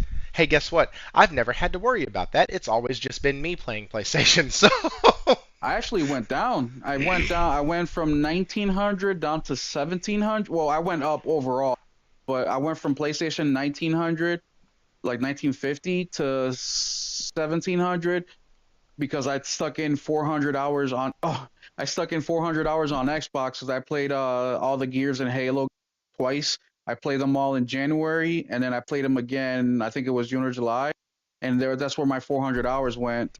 And also Starfield was the previous year, but so I put in 400 hours in Xbox, and that made me top 10% of gamers on Xbox. Top 10%. That blew my mind. I'm like, damn, I'm elite on Xbox. Right. And it's like, it's Morgan. Remember, she's the number one ambassador. Like, Mhm. And Priscilla, also, mind you, not every game that I beat is a freaking, 45-hour game. No, mm, like Halo, the campaign for Halo is like 8 hours. I beat Indica, that was a 3-hour game. So there's a lot of those mm. too. It's not like they're all big JRPGs. No, like in the month of February, I only beat two games, which was um Stellar uh Blade and what? no, that was in May because it came out in April. So the two games I got on my list here. The two games that I beat in February was Leica Age Through Blood, which I highly recommend that damn game. Oh my god, Leica Age Through Blood, which I beat February 26th, and that took me 37 hours. And then Banishers Ghost of New Eden, I beat that February 9th, 45 hours. So that month I was switching between both games, and I finally beat them at the end of the month. And the other game that I was playing a shit ton of was Helldivers. So that month I basically only played three games. I And was then gonna in say March, Helldivers took up a lot of people's time during oh, February a and lot. March. A lot. Yeah, a lot. I mean, I platinumed that game by March. So in March, to give you another example, I did Final Fantasy VII Remake, which I beat March 4th. That was 30 hours. Ghost of Tsushima, I got the platinum for that. That was 60 hours. I beat the 12th. And then Ace Combat 7, I beat March 30th, and that was 12 hours. So as you can tell, that the more hours the game is, the less the quantity gets. So like in 2023, I only beat, I think it was like 40 something games because I spent a lot of time playing the big 20, 30, 40, 50-hour games. So don't let the 98 game kind of fool you a little bit because a big portion of those are games that are 3, 4, 5, 6, like Hellblade 2. That was, I don't know, 2 hours. Well, and I But it's a remember lot of those. Thrash a few years ago had some folks trying to call him out on his gaming because he was like, I beat. It was some ungodly number. I don't remember what it was. And they were like, "There's no way in hell you beat all that. There's no way." Blah blah blah. And he's like, "Listen, if y'all look at and in his Discord, you can actually sometimes like see what the person is playing, Oh, yep. and some of the shit that he plays, or on the PlayStation, Crazy. some of the stuff that that dude plays is like it's a 45-minute $2 game. And Yeah. like he'll play it, he'll beat it, have a fun time with it, and just move on. He's like, I'm just in it for the experience. I can buy Yep. three of those, kill three of them in a night, and be done. Yep. And Yeah, and shout out to Trash like, because I found out a lot of games through him because it'll pop up that he's online or whatever. I'm like, what game is yes. that? And I'll go check it out real quick. I'm like, oh, that looks interesting. I'll play that. But and shout out to Thrash because I don't know how he does it, man, because he runs a YouTube channel. He just did a space with Gas and a couple other guys from the Xbox community. They were on the space for like 4 hours and he still plays a shit ton of games. And Nate's got like I don't even know how many thousands of hours on. Like these dudes are gamers for real. So even somebody like me, you may think, oh, he games a lot. Like some of these dudes are gaming like a lot.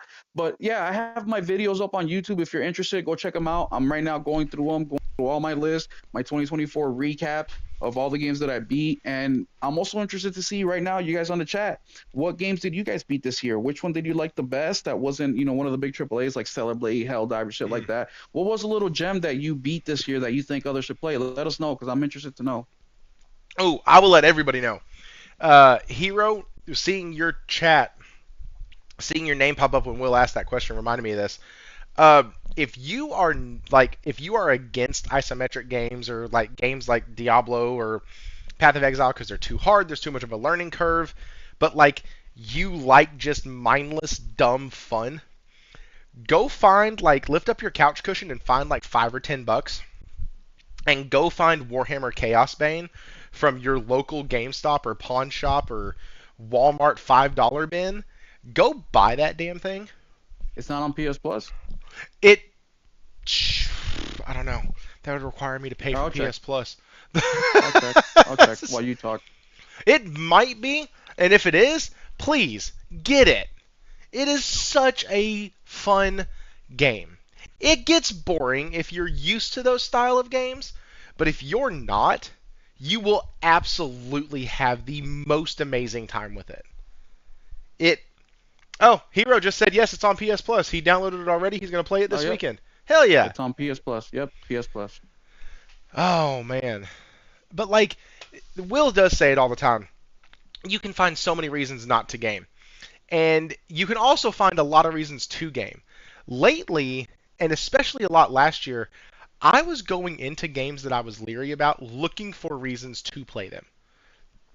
I wasn't necessarily like I was going into it going, man, please give me a reason. Give me something that makes me want to jump into your game. And that honestly didn't happen a lot, but on the ones it did happen with, I was pleasantly surprised. Like all that EA Sports had to do was put a college skin over everything, and hey, guess what? I now own College Football 25. Like there's there's so many game franchises that I've just out or overruled or not overruled, sorry, ruled out that last year I decided, you know what? I'm going to go back to them. And most of the time, I had a wonderful time. Now, at the end of the year, I bought Atlas Fallen. I'm still trying to play through Atlas Fallen. That game is infuriating, but I paid $25 for it, so I'm going to beat that damn game. I might beat it in November, but I'm going to beat that game, and it will be this year. But like, it's really really bad. It's not a good game. It's the little companion you have way less annoying than Cuff though, way less annoying. And like I said last week, the travel mechanic is freaking top notch. It's amazing. But the game itself is just blah. Speaking of games, Speaking of games that are just blah, this month with the PlayStation Plus Extra and Premium lineup, we actually have some really, really good games coming. Uh, I fully think that, like I said in the opening, that this is probably one of the best months I've seen in a while. Uh, and I had it, and now I don't have it. Let me get it back. But I do believe that this is one of the best months that PlayStation Plus has had in a very long time. Will, I'm sure you saw the list. Uh, what's your take on it? Like, I know you've probably played every single game on there, but Actually, I don't even know. what you don't know yet? All right, we'll go over it together then. Jan Yeah, I don't know. 2025. All right, so we do have this PS1 11 new games. All right, so here we go. We got Anno. Hmm? Mutatum, That's it. mutation. Yeah, I think it's Mutatium. mutanum. You, Yeah. yeah. Atlas Fallen, Reign of Sand, of course. I just purchased it last month. That makes sense. Citizen Sleeper, God of War Ragnarok, Like a Dragon, Gaiden, The Man Who Erased His Name, Orcs Must Die 3, Poker Club, Sayonara Wild Hearts, SD Gundam Battle Alliance, Indiana Jones and the Staff of Kings, and then Medieval 2. Those last two games are on premium only. So, like, that's a if I go over to somebody's house and they have that lineup in their collection, I'm like, oh, dude likes a variety of games and pretty good ones in their categories. Like that's a decent collection. You got some hits, you got some bangers, you got some that probably shouldn't have been made or needed some more polish. Like that's a good curated collection. Anno whatever, absolutely hero. that's that's absolutely how I felt. But like, is anything on that list really scream at you that like, hey, I didn't play that, and that is something that I'd love to try? Like for me, it's the man who erased his name. Yeah, I'm the same. I'm just about the same boat. I was telling I forgot who. Oh, Nelson, because Nelson loves like the Yakuza games, and I was telling him that I've been itching to buy the man who erased his name, but that damn game won't go below $25. Like I have if you guys don't know, I have a pretty good physical game collection, but people don't think that I buy everything they want. I don't. Like we did our top 10 games of 2024, and the only reason I picked the 10 that I did was because my one of the things I wanted, my criteria was I needed to have beat the game. I'm not gonna be like these bullshit journalists who play an hour and then all of a sudden I give you a fucking 30-hour review on it. No, so I picked the games that I beat, and out of my list, I only beat 11 out of the I forget how many games that came out last year that were very good. And so the majority of my collection are games that are right around $20. One of my sayings is every physical game is worth at least $10. So 20 are for games that I'm more than a little bit interested in, and they have to fall within that price point, and this game is one of them, and it just hasn't. So that speaks volumes to me. That says that the game is good, that Sega is not willing to drop the price on that thing below 25. So I'm glad that it's on the PS Plus, and I'll be checking it out. I don't know when, so I hope it's there when I do decide to play it. But there is a good selection. I mean, I have played Anno Mutation, and I recommend it. It's a pixelated game. It'll remind you like a freaking Super Nintendo type of graphics, but it's a really good game. I bought that from Limited Game Runs. The other one that has gotten good reviews is Wild, not Wild Hearts. Yeah, Wild Yeah, Hearts, Sayonara Wild Hearts. because they have Wild Bastards and Wild Hearts. That's another one that's gotten some good reviews, and of course the Gundam game. That one, people love that game. Citizen Sleeper is also a known game in the indie world. Other, like you said, these are all games that are good games in their own category. And then what's the other one? Even the older games, they got the Indiana Jones, the Staff of Hmm. Kings, and what was the last one Medieval that I? 2. Oh, Medieval 2. Yep. But Orcs Must Die. So I just seen a freaking like little gameplay video on that one, and that's something that I'll definitely be checking out as well. So it's a very very solid month. Games that I necessarily wouldn't buy, but now that they're available, I would definitely at least check out. Yeah, and earlier in the Discord, which by the way, guys, we have a Discord. There's a permanent link to it in the description below. Y'all can join that. In the Discord earlier, Josh made a really good point that PS Plus is for games that get through the cracks. Like and I think they were talking actually about Game Pass at the time. But like that should be the point of subservices. Like these are games that got through the cracks that you probably don't have an interest in the IP, or the IP is just not something high up on your list, or there was something else that came out at the time, and by the end of the year, hell, you're trying to go back and play games from January, but there's a new game coming out in February of the next year, so you're like, well, shit. And so having these go into the subservice is actually, in my opinion, kind of helpful as long as you don't do them too close together, and I don't think they are. But Oh, it's a good pace. it's a good pace, and they have, and honestly, they have they have a really good cadence with like a good month, a crap month, a okay month, a crap month, a good month. Like that seems to be their. They start high, go down low, and then come back up, and they do it slowly. But like that seems to be their cadence with these, and this month is actually a really good month. So that's the good news. Let's talk about the bad news. So this is the final topic that we're going to discuss for the night. Guys, we've had upwards of 25 viewers in here. Really appreciate that. If you're here and you have not hit the like button yet, please do so. Also, if you want to, you can become a member by hitting the join button. Really appreciative of that. And let's get into this final topic. And I saved bashing on Sony or being frustrated with Sony or however you want to put it. I saved it for last because I wanted to make sure that it reached the most amount of people. The stream usually gets more numbers the longer I'm talking. And so later in the show, more people are going to be here. And I'm really frustrated at Sony because of their inability to communicate effectively. They want to go over into PC, fine. You want to put games over there a year and a half, 2 years, 5 years, 20 years, whenever the fuck later, fine. You want to make people have a PlayStation Network account, fine. Pick a decision and stick with your decision. but at least communicate what you're doing. At the very least, whether it was, hey, no, everything has to be PlayStation account, blah, blah, blah, and now they're like, you know what, we're going to back off a little bit. We're going to do what everybody else does. For multiplayer games, for online games only, you need an account. For non, you don't. Like, just communicate.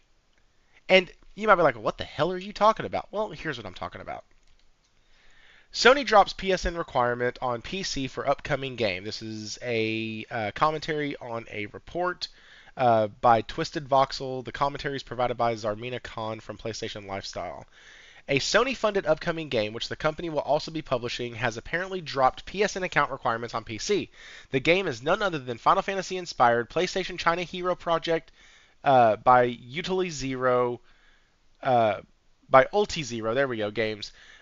Lost Soul Aside, which is set to release on the PS5 and PC simultaneously. Sony possibly making exceptions when it comes to the PSN requirement on PC. As spotted by Twisted Voxel, the SteamDB entry for Lost Soul Aside shows that Sony removed third-party account PlayStation Network requirement back in December. PlayStation Lifestyle can confirm that at the time of this writing, the change appears in the Lost Soul Aside changelog. To be clear, Sony doesn't classify games like Lost Soul Aside and Helldivers 2 as third-party titles since they're fully funded and published by PlayStation. Oh, that's interesting. Oh, yeah, they're second-party titles. Sony picked up Ulti Zero's game as part of PlayStation China Hero Project program early, near a decade ago. Ugh, we've been waiting too long for this game. And it's a PS5 console exclusive. What did you say? PlayStation are... I should delete that. But, you know, the dollar signs, nobody can make out what that says. With the above in mind, there are two things to note here. One, this change signals that Sony is prepared to make exceptions in some cases. Two, seeing Black Myth Wukong's unprecedented success in its homeland China and beyond, which also helped push up PS5 hardware and sales, Sony possibly doesn't want to limit Lost Soul Aside's reach. And I know somewhere right now, Warawana is going, no shit, I tried to tell you this is exactly what they should have done. But here's the problem. All of this is speculation based off of the decision that was made. None of this is actually from Sony saying, hey, this is the decision we've made. We've decided to pull back. We want this to reach as many gamers as possible, and it can't do that if the PlayStation Network account is required. That's what they should come out and say. But instead, in true Sony fashion, which I normally praise them for, they are staying and remaining completely freaking silent. And all that does, it presents the Xbox effect. Every time a game gets announced that it's going to PC, the first question is always going to be, is there a PSN account required? The first question. If it is, you're done. If it's not, great. Because you haven't made a statement. You haven't said anything. So this is something that I really want to see Sony get out in front of, because they need to come stand up and go, okay, guys, we kind of fucked up. Multiplayer games won't need it, or will need it. Single-player games will not. Lost Soul Aside is a single-player game. Well, they had a Forgot a War. Right. That's the other thing. So now they have to walk. What it is they're freaking prideful as hell, and they don't want to come out and go, hey, we screwed up. Which is what most of these companies actually need to do in earnest. Not Phil Spencer, guys, we're still learning, we're still trying to make this work, but like in earnest, hey guys, we screwed up. Going forward, this is the policy. Boom. Clear cut and done, and I never have to hear another person go, Sony requires are they going to require a PlayStation account? Are they going to require... No, the policy is PlayStation account required for this. Done. A lot of these companies can clear up a lot of confusion and a lot of the chaos if they just would open up their mouth just a little on certain things. Once again, I'm not saying, please, for the love of God, do not hear me say, become like Phil Spencer and Matt Booty and Sarah Bond and Satya Nadella and talk nonstop about bullshit all the time. But every once in a while, you can say something. Will, you said earlier that you were going to go in on Sony. What you got? Well, it's typical Sony bullshit. Typical Sony bullshit. I mean, look, this whole playing the dark and mysterious fucking company card is played out, bro. It's played out. Like, get over it. We're in 2025. We're in the age of information. And you don't have to be Microsoft, like Thrifty said, but something is better than nothing. And PlayStation, and once again, well, let me not say that. PlayStation just doesn't feel like they have to do anything. Look at their hardware. They're coming out with the Blackout Edition. This is what you get, you gamer peasants. A fucking shade of color different. They should have came out with options from the get-go, but they didn't. And look, I get it. They're playing their cards close to their chest so they can maximize on profit. I understand that. But that same card they're playing is hurting them. They're trying to expand to the PC world, hurting the brand. Yes, going into PC is hurting the brand. I just saw a freaking what do you call that? Where they ask you questions and you vote. Like a poll? A survey? Like a poll, yes, survey poll on Push Square, and the poll was: if PlayStation releases games day and date on PC, would you still buy a console? And I think it was like 45% of people said no, they will no longer the PS6. They will not buy the PS6. They would just go with PC. If you guys know me, you know that I hate PC. I hate it. I dislike it. I just think that the natural, organic way to play video games is in front of the couch with a controller. But even I wouldn't make that change. I would fucking hire a tutor to come teach me everything there is to know about PC so I can troubleshoot it and work it on my own. And I would leave PlayStation 6 or PlayStation in general, especially if they go all digital. That's my other thing. If they do day and day PC and they go all digital, I'm done. There's no reason for me to stay with PlayStation. So they're pushing, and I know that I'm the minority. I know a lot of people don't give a shit if their games are physical or digital, but there is a few of us, and eventually, as time goes on, these numbers will increase. So PlayStation needs to do something. Doing a showcase every 2 years is not working out for the fan base. As much as, people are not vocal about it, right? Because, hey, applaud PlayStation. Last year when they did that bullshit showcase and 90% of the games were fucking digital or multiplayer games, nobody fucking said anything. People defended that shit. Even gamers who love single-player games, and that's what they mainly play 99% of the time, they defended the shit because it was PlayStation. My question to you, the listener, the gamer, when is enough enough? Are you going to continue to defend PlayStation for all their decisions? Something I have said about Xbox a long time ago and numerous times is that the reason Xbox is in the situation they are in today is not Xbox's fault. It is the gamers' fault. They applauded Phil Spencer every fucking decision he made. Every single decision. And look where it's led them. If we do the same thing with PlayStation, what do you think is going to happen? I love history, and one thing that history has taught me is that history repeats itself. Not just politically, not just in the world, but in business, it happens all the time. So let's use our money, which is power, and make it speak for us. Whether you're a console gamer, PC gamer, it doesn't matter. They respond to us. They depend on us.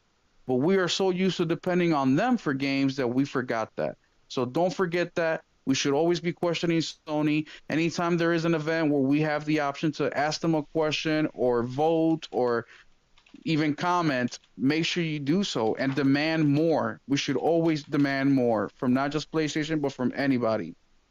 Their games, I made a funny tweet and some people took it serious, which I don't understand why. But it was after the CES it was Yep. called. I said, yeah, I'm gonna read it word for word because when I wrote it, it sounded so good. Versus now, it said, "Here you go, ponies, clapping like seals when Sony announces more games than games. Oh my bad, they are different departments, so it's okay. Everything gaming related, but games." Did you catch that? I'll skip the "Hey, here you go, ponies" part. Sony announces more movie games than games. Oh, my bad. They are different departments, so it's okay. Hmm.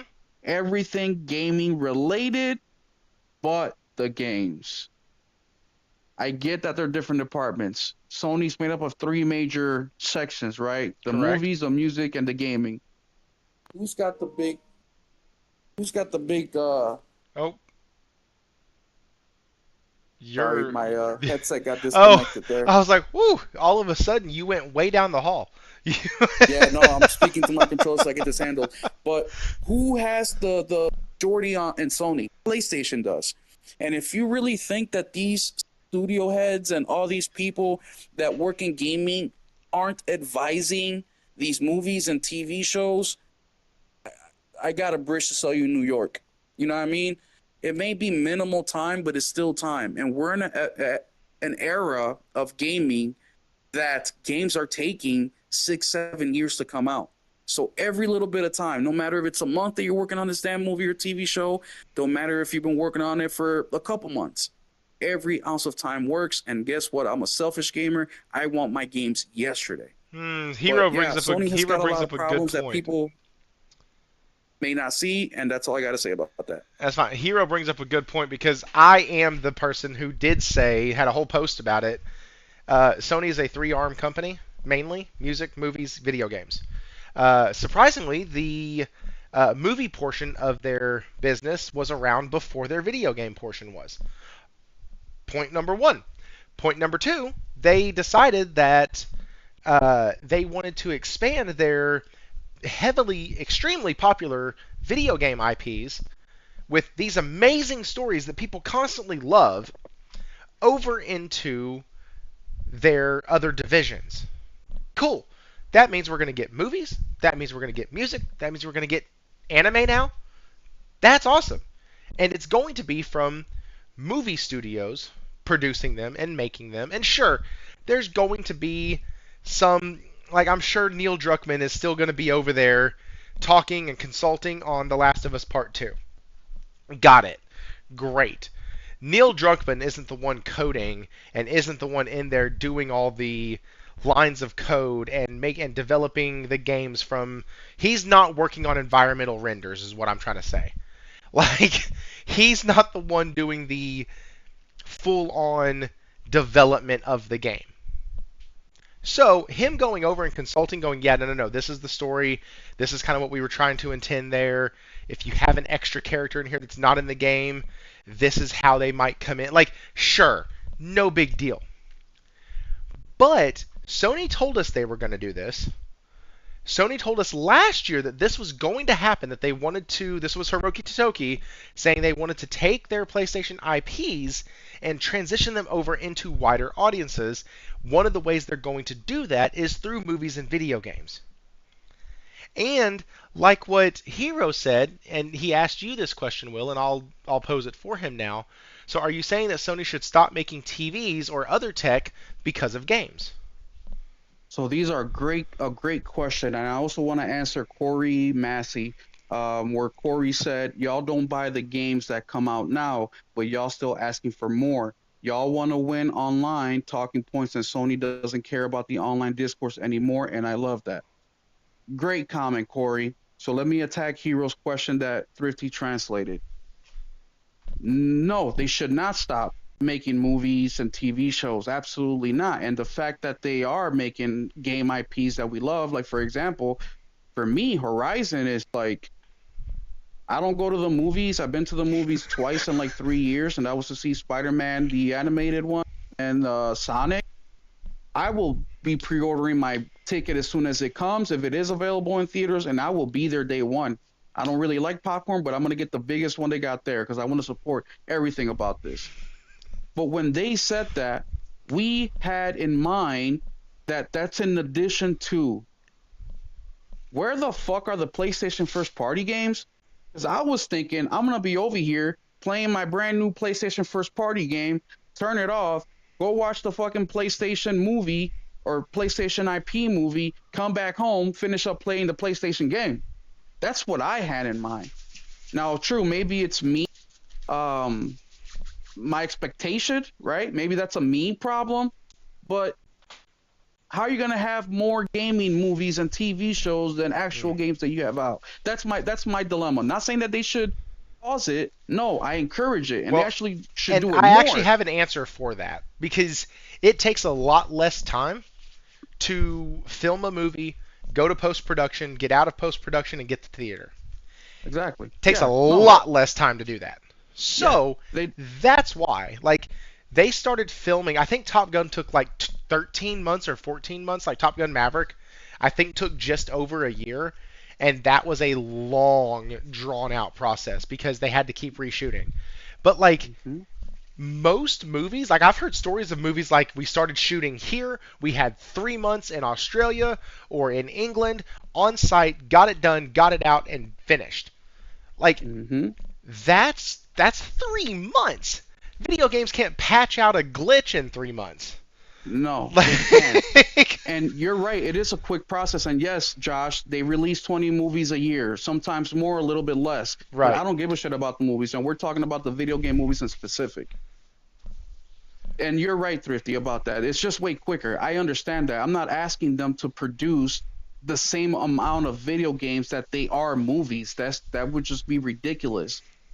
But what I am saying is we need more IPs, and even PlayStation knows they need more I single agree. player game or first party games. They said that themselves. They said that their goal from here on out is to release at least one first party game. So they're fully aware that they need more. It's not just me saying this.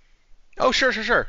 And Like, the other, go ahead, but last year we got Astrobot, technically we got two. Technically. Helldivers second party, yeah. No, And to Concord. answer, oh Concord. yeah, I forgot Technic- about Concord. technically, that And I will counts. defend Concord. Look, I'm not. You guys know I'm not a player gamer at all, and I dislike these games. But I have to defend Concord because I played it, and that game was just so crisp. I mean, it's exactly what you would expect from a first-party game from PlayStation. Very well polished, very all that stuff. I understand why it failed, but that's besides the point. And to answer So Corey's, about to say Corey Massey hit you with another one. yes, yeah, with the question up there, Corey, you said y'all don't buy the games. That's where you're wrong. Oh We yeah, yeah, do buy yeah. the games. No, I'm in Look his how next many. question. Oh yeah, I'll get to. I haven't read it yet, but we do buy games. Look how many copies of Horizon, God of War, Spider-Man, the remakes on top of remakes. We're buying them, bro. Now, if you're trying to take the whole gaming industry into account here, well, I can't answer that. And majority of these games are coming out on PC, so that's a question for the PC gamer. What was your other Yeah. one? Will, the whole no Well, first-party games is a silly funny online enough, talking point. Go funny ahead. enough, I ended up last year. The games that I purchased, $70 full price: Final Fantasy VII Rebirth, PS5 exclusive; Stellar Blade, PS5 exclusive, and what was the final one? Oh, it was Metaphor. Sorry. So two PS5 exclusives, one not. Oh, Hmm. no, no, no. I also did purchase Astrobot because I platinumed it, and also PS5 exclusive. So, like, yeah, I But have. my complaint isn't about the exclusives. I'm saying first party. We all know that there's a different level. We all know PlayStation first party games are where it's at. Well, I sure. mean, 60 some million console owners know that, right? But that's what I mean. I don't, exclusives are cool and I'm going to buy a lot of them, of course. But I just need that Dotty Dog, that Insomniac, that's what I really want. But what was the second question Corey said here? This is a S- talking point. yeah, The he whole said. Sorry, it got kind of moved up a little bit. What's really interesting is yeah. Okay, so yes, the y'all don't buy the games. Okay, the whole no first party games is a silly online talking point. 30% of people who have a PS5 never owned a PS4, so why don't you count remakes or remasters? who said we don't count them? Did I say that today? I don't think I I don't, did. I don't know. You might have So said it you're before in the past, taking but I don't know. you're taking I just read a the question. so he's saying that I am taking an online talking point while he's taking an online talking point. I never said that, Corey. So why don't you count? And Yeah. I've supported remakes and remasters all day. My only complaint with the remakes and remasters is that we should go further out, not just go the last few years like the Horizon Yeah. remastered or the Until Dawn remastered. I think we should be digging deeper. There's Dude, so much dude, wealth of that IP. Horizon remastered is freaking Oh, near it's perfection. that's the Like next one I'm gonna go that. play. Except, That's the next big okay, one. I will say this: I do not like how soft the faces look. Oh yeah, That bothers me a little bit because it yeah. throws off everything. Like everybody looks like Roth looks so young.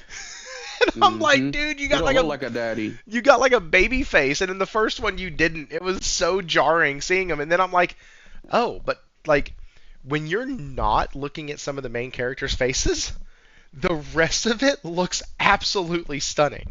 And Yeah, I don't know why, but for some reason on remakes and remasters, the faces is always where like that's where you know that they nailed it, or if they just did a really really good job.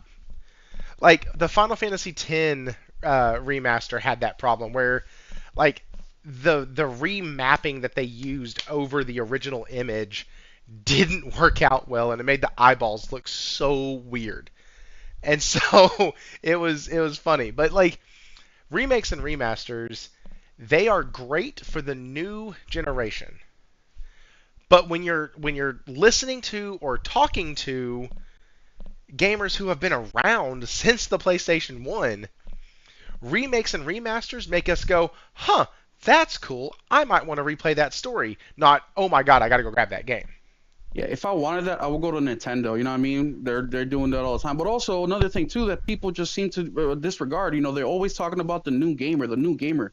Y'all, let's be real here. The average age of a console gamer is mid 30s. It's us.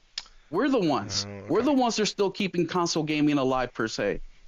The kids, they're playing Fortnite and the online multiplayer stuff and on their phone, on the tablet, you know, that's just the way that it is. So when we talk about the new gamers, yeah, welcome. We need more gamers. We want more gamers. We want the industry to grow. But the reality is that our generation is who's keeping console alive. We're the ones who keep buying the most. We're the ones who have the funds to do so. We're the main target here. And as you go younger, that percentage goes down as well. So not trying to take away from those guys, and I want them to get the best game that they can get, just like how we got it at the time. But we just have to be realistic Yeah. here. And once again, this conversation that I've been talking about, I've been speaking as a selfish gamer. I just told you guys that I beat 98 games last year. This conversation may not pertain to you. If you're a gamer who's only playing 2, 3 games a year, obviously there's going to be games that you want to play that come out this year that you may not ever get to because you just don't have the time. And maybe what I'm saying to you doesn't relate, it don't compute, and that's okay. So I am speaking for myself and for the innates of the world and for the people that do game a lot and we do beat a lot of games, the thrifties, all these guys were constantly playing games. And, as we get older, a game that we played in 2018 feels like a game we just played a couple years ago instead of the 6, 7 years that it was. So it's just a quick observation, and then you compile that with everything else PlayStation has been doing, focusing on multiplayer, even though that's not the fan base, but we all understand while they're doing it, right? They need the money, the development cost is going up. We understand all that, but we cannot get away from what made PlayStation successful. With the exclusives, no matter if it's third party, second party, first party, the single player stuff, that's the foundation of PlayStation, which they need to keep going in order to satiate that hunger from its core gamer. Yeah, so Chris Coleman has a couple good things on here, and they're not really questions, they're more statements. So I'm going to go ahead and read both of them together. Also, Chris, good to see you in the chat. Haven't seen you for a couple weeks. PS having two first-party games a year is my expectation. That's mine too, actually. They Yep. publish second-party games as well as Phantom Blade Zero. Also, the yearly MLB. We get exclusives, period. PS is not Nintendo, who is all first party. People want PS to have the output of Nintendo, but forget that PS likes to facilitate good relationships with second party and third parties. First party is just the icing,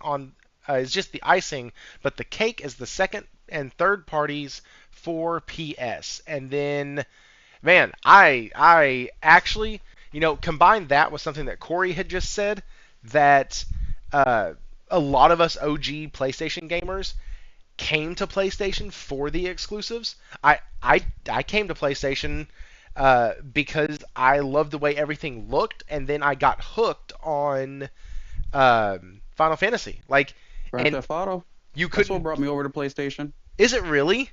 Yeah. Dude, I hated. I couldn't play it anywhere else. I hated I the left first Nintendo ones. for Grand Theft Auto. Oh, I see. I stayed with Nintendo handheld. Like Vice City, baby. I stayed with. Oh, that's right. You came in. You came in after. Yeah, You came in the, after yeah, the PS1. Yeah. yeah. That makes sense. I was like, dude, the first couple Grand Theft Autos were terrible. Oh, yeah, like 1 and 2. And Oh my shit. Like, god, they were top down. That looked like you were playing the old school Ninja Turtles games yeah. on the regular NES, where it has the top down world. Oh, it was so bad. But I came in and I stayed because of Final Fantasy. That was a second party deal. And the only reason it was on PlayStation was because the damn thing needed so much freaking data to be stored, and the disc were the only way to do it, and you still got 3 or 4 in the game. But like when they foster these relationships, we get things like Insomniac, that, or when they do, hell, even boil it down to marketing deals where they make people think a game is exclusive. Holy shit. I'll still never Yeah. forget the day that folks were literally asking, man, so is Hogwarts coming to Xbox? Jeez. Yes. Yes. Yes, it is. Why are you even asking that? And it's because every single piece of marketing had PlayStation stamp all over it. You had no idea that it was coming to your console, and everybody knew it was coming to Nintendo about a year later because the developers had already said that, making the Nintendo guys kind of foam at the mouth. Like, people on Xbox were like, wait, Nintendo gets it in a year, PlayStation has it now. Are we getting it? Yeah. But even like that is just a perceived exclusive. And hell, now we're getting accidental exclusives. Yep. Like, Crazy, bro. we're getting, and so it's not that we're not getting exclusives, and I don't think Will is saying that. No. It's that PlayStation's first party, their big five. First party, yeah. I want I want a game a year from their big five, and Yes. I want a game a year from their smaller studios. Yeah. Now, Yeah. that means you can give me a double A decent quality game and a Yep. triple A quality game per year. Once in the first quarter, or I'm sorry, once in First Q1 half. or once in Q3. Like, Mm-hmm. give me my November game and you give me my March game or my April game. Anything in between, I don't care. Like, I love games, I'm going to play games, but like, I don't care on that level. Let me put it in a way you guys may understand. Imagine you're a fan, your favorite ball player. I don't know who it is. I don't know, Michael Jordan, right? For all guys. All of Imagine us you go old to a game bastards. and Michael Jordan's out. He's sick. You're like, damn, like, yeah, the game's good, but it's not with MJ. That's what I'm talking about. Yeah, the games are good, but it's not Naughty Dog. It's not Insomniac. It's not the Big Five. And I'm talking about the first party, nothing else, just the first party. And they have enough studio where we should be getting 1 or 2 per year. We just Man, do. so that scenario actually cuts me real deep. I went to a San Antonio Spurs game because the Dallas Mavericks were coming to town, and I lived down there at the time. And I wanted to see the Dallas Mavericks play. I was a huge Mavericks fan. And I get there, and Michael Finley wasn't there, Steve Nash wasn't there, because it was a preseason game. And I'm like, man, this is bullshit. Like, Yeah.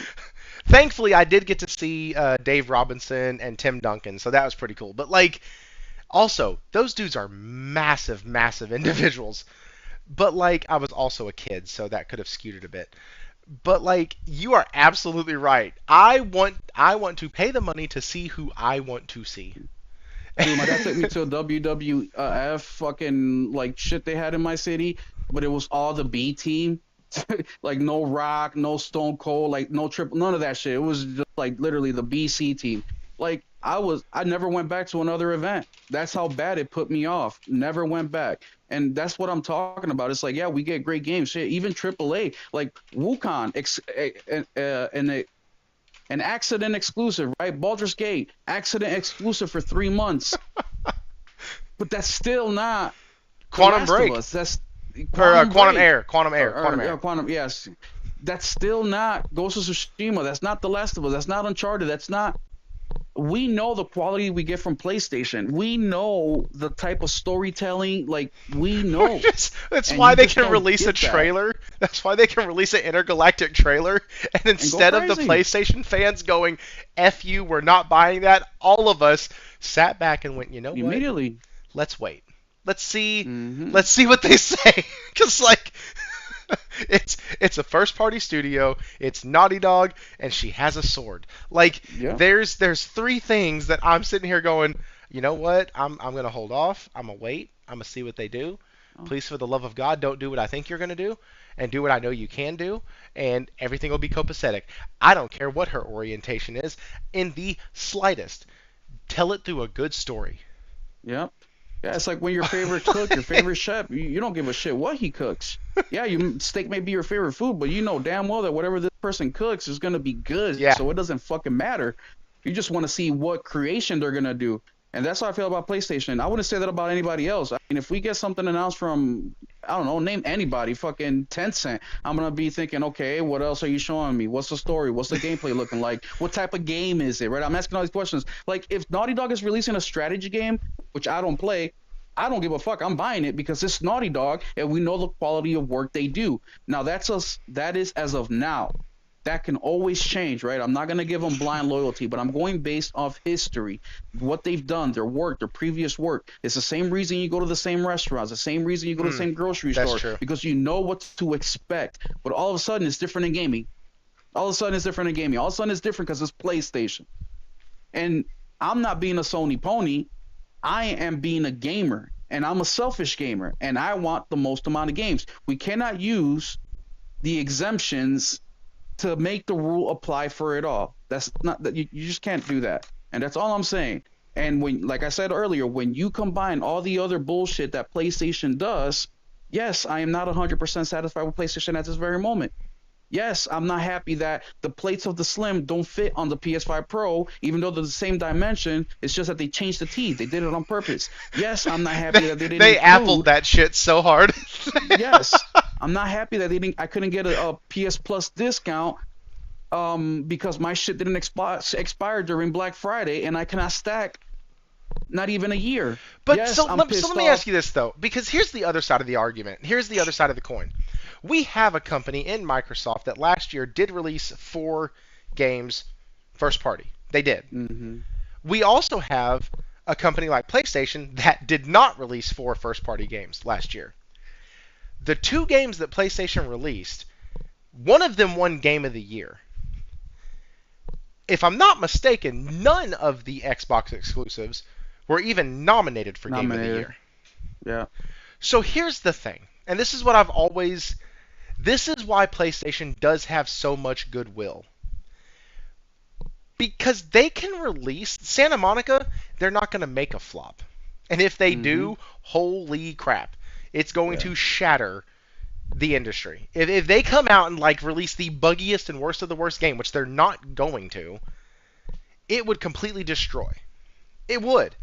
Because the standard for those studios is so high. Well, when the standard is really high, you want to make sure you knock it out of the park. So what does Sony do? Sony's like, all right, well, we can't just not have anything exclusive, but we don't have it. They're not ready yet. We need to give them some time. So they give them time. How do they do that?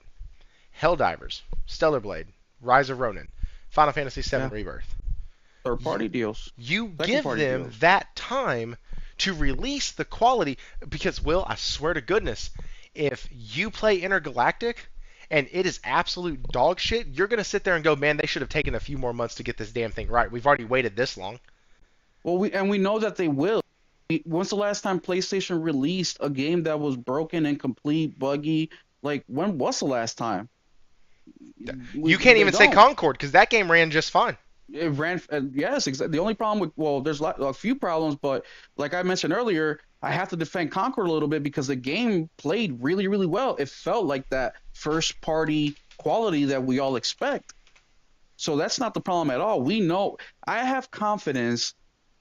And once again, this, what I'm saying is more venting, right? It's just venting because Yeah, we know at the end of the day, PlayStation is not going to put out a shit product. They're just not. Sure, it may be a genre that you may not like, but we know the quality is going to be there. We know the storytelling is going to be there. We know the voice acting is going to be there. We know all this stuff is almost an automatic, right? We can't say it's an automatic because of the human element, but we know it's going to be put out in good condition. And we know that because look at the last 10, 15 years. How many buggy games, incomplete games has PlayStation put out? The one thing that I found myself saying about PlayStation games is, like Spider-Man 2, I wish the game was like 5 hours longer. Just like 5 more hours or a few more hours. Like that's my only complaint really with Spider-Man 2 was I wish it was just a little bit longer. yeah. I remember That's you and it. I beating that pretty much together and being like, "Oh," because then we cleared up all the little bugs that we had to find to get the platinum, and like it's like, "Oh man, so there's nothing? Like there's nothing more? I want more. Can I have more, please?" Like I just fully remember that during that time we were like, "Man, I just want more." Like I've played Yeah, 22 hours, got the that was fun. platinum. It was a blast actually. As a matter of fact, once Space Marine 2 gets down to my price point that I want, uh, which might just be next Tuesday, uh, I plan on getting that because I'm excited to play it. I have drank the Kool-Aid on it, Solid and game. I need to play it. But one of the big things with this companies is, on some level, I'm tired of just hearing about what we're doing better or hearing about what our plans are. Like, so I understand keeping us informed, and there's always this line that we have to toe as gamers where do you want to be well informed or do you want to be surprised? Like, both of those things are really hard to accomplish, but I am tired of hearing major publishers just keep talking about what they're doing. And we talked about it earlier. Xbox is the worst about this, but Sony is the worst on the other end. They don't say shit. But they're also not releasing. So if they didn't say shit and they did what Capcom has done and completely just obliterated everything and brought themselves back as this freaking marquee, you see Capcom and you're like, oh shit, what are they doing? Like, or do what Konami has done, or even at some level do what Sega's doing. Like, Sega didn't come out and make some grand ass announcement like we're gonna be dumping all of these resources into like they didn't come out and do all of that. They just said, "Hey guys, we're gonna be releasing all these old games. Oh, by the way, here's these games. We're gonna be releasing Sonic. We're gonna be releasing Sonic Generations. We're gonna be dumping into that IP, movies, video games, TV shows, like all of it. Here you go. It's all right here." And then boom, it's all right there. We're on the third Sonic movie now, and I think it's done better than the previous two. Like, that's insanity. I need other companies in the gaming world who keep talking about wanting to do better to actually just do what some of these other people like, or some of these other companies like Capcom are doing. I You believe know, that PlayStation will give us what they say they're going to give us. They've told I us think now what. Go ahead. I think something Sony does really well or PlayStation does really well is actually keeping us informed on the long term. You know what I'm saying? Like, hey, we're gonna start making more multiplayers, more online stuff. We're gonna start making movie games, right? They let us know that In the stuff way generic in sense, advance yes. in the generic Yeah, sense. yeah, So they yeah. do, we're giving us the overall picture. They do a terrific job at that. But it's just that games take so long, right? And that's one of my core complaints, and I understand why, right? It's just a frustration, nothing that we can do to change it unless they put out 2 hour games, with the quality of The Last of Us. Even then, it's gonna be hard to meet that.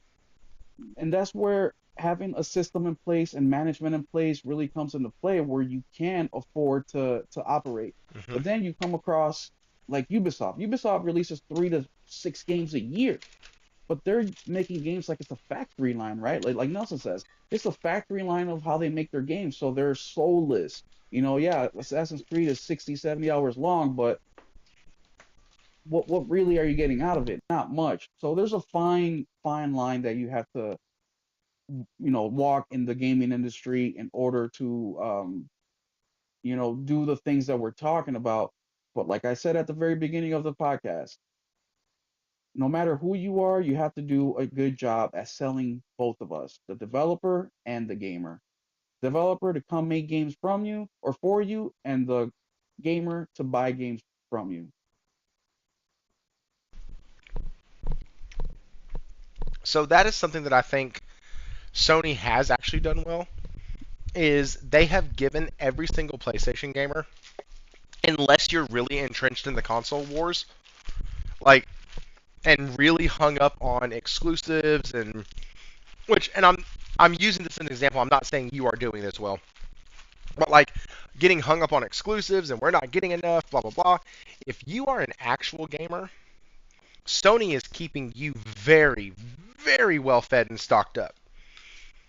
But at some point, even that actual real gamer who just cares about the games is going to be like, I really want to know what some of my favorite studios are doing. I really want to know what some of the studios are doing that have given me some of my most memorable moments.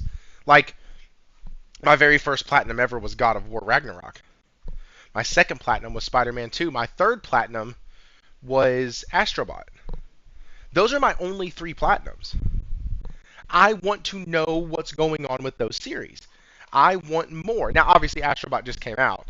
But, like, if a couple years go by, 2, 3 years go by, and I don't hear anything else about Astro, I'm going to be sitting there going, man, what the hell? Why aren't we getting any kind of update on one of my favorite games? Like, it takes a lot for me to sit down and beat a game in one setting or in, like, one stretch because I jump and I go to a different game or I'll beat a smaller game in between there, like I just beat Warhammer Chaos Bane. I I did that because I wanted a shorter experience and I wanted to complete a game and then jump back into one of my longer titles that I still have to finish. Like, I want games like that. And so, I don't know. I don't know what I need. On some hand, I want Sony to be more open and vocal. On the other hand, I just want them to deliver on what they've already said they're going to do. And if they can Yeah. do that, then we have a great year of gaming ahead of us. Just like last year, we have kind of a roadmap for the first 3 months, and people are already talking about how their wallets are going to be screaming this year, and we're not even out of the winter yet. Like, it's people are already talking about how bad it's going to be. Like, I know that I just missed a game that released this last week that I was really wanting to get, and I completely forgot. I thought it was releasing on the 17th, and it released like on the 12th. And so now I'm looking and I'm going, okay, well, cool. I got to grab that game, and it's a $30 game, and then you have a $60 game coming out in Expedition 33, or sorry, $50. Then you have there's another game coming out this year that's only $60. Like there's so much crap coming that we already know about. And so I think in 2025, I think Sony's going to surprise us. I think that Ghost of Yotai is going to be great. I think it's going to be absolutely phenomenal.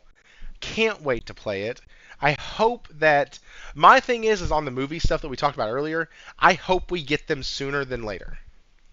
I don't want it to be, oh, hey, we announced this IP and then 4 years later we still don't, or 2 years later they're still working on the script and trying to find a director. Like, or they've gone through their fifth director, or it's in development hell, or it's whatever. Like, I don't want that. Announce it, let me binge watch it, let me absorb that IP, and let me move back to gaming. But, anyways, Well, Will, let me say one last thing about that, and then we'll move, and then we'll be done.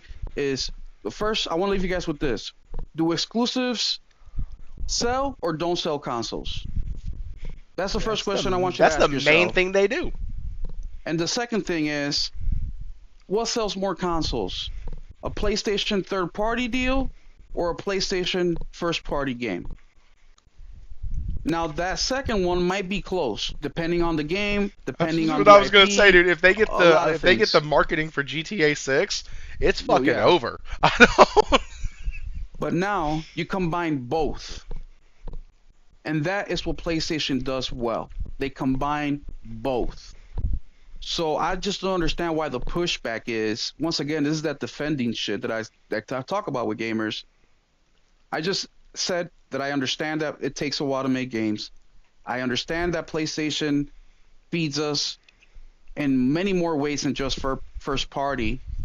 But why is it so wrong of me to want one or two first party exclusives from PlayStation every year? I just don't understand that. I do not understand why. But I'll leave you guys with those two questions, answer those, and that's where I'm coming from. I'm starting a fifth. Warwana said I'm starting a fifth party studio. That's funny. It'll be called From Hard. Ha ha ha ha. Anyways, that joke is for free at the very end of the show. Will, where can they find you, man? You guys can find me over on my YouTube at Will777JP. I post videos almost daily, man, and thank you guys that are subscribed. We are gaining subscribers like crazy, man. 30 to 40 subs a month, so thank you so, guys. I'm so appreciative, and a lot of big stuff coming this year, so stay tuned. Heck yeah, man. I want to thank Will for coming here. He shows up every third Wednesday of the month, and so super happy to have him here. Always a great time. And guys, if you could hit that like button on the way out, subscribe if you haven't already. We are at 669. My goal for the year is 1,000. Thank y'all so much. Oh, next week, thank you, Josh. We have Falky on the show. He is coming back. He absolutely loves being on here. He loves interacting with the chat. And so he is wanting to come back on. And when Falky asks you to come on, you don't tell him no. You just say, yes, please come. Also, saw some names in the chat today that I haven't seen a lot. Thank y'all for being here and participating so much. JP Loco, Chad Stud. These are names from like back when I first started. Chris Coleman. My goodness, not just started, but just started. These are names from earlier last year. Love seeing on here. Priscilla T, you were fire in the chat tonight. And I guess you got tired of a Nate. But guys, once again, thank y'all so much. Y'all have a wonderful night. And as always,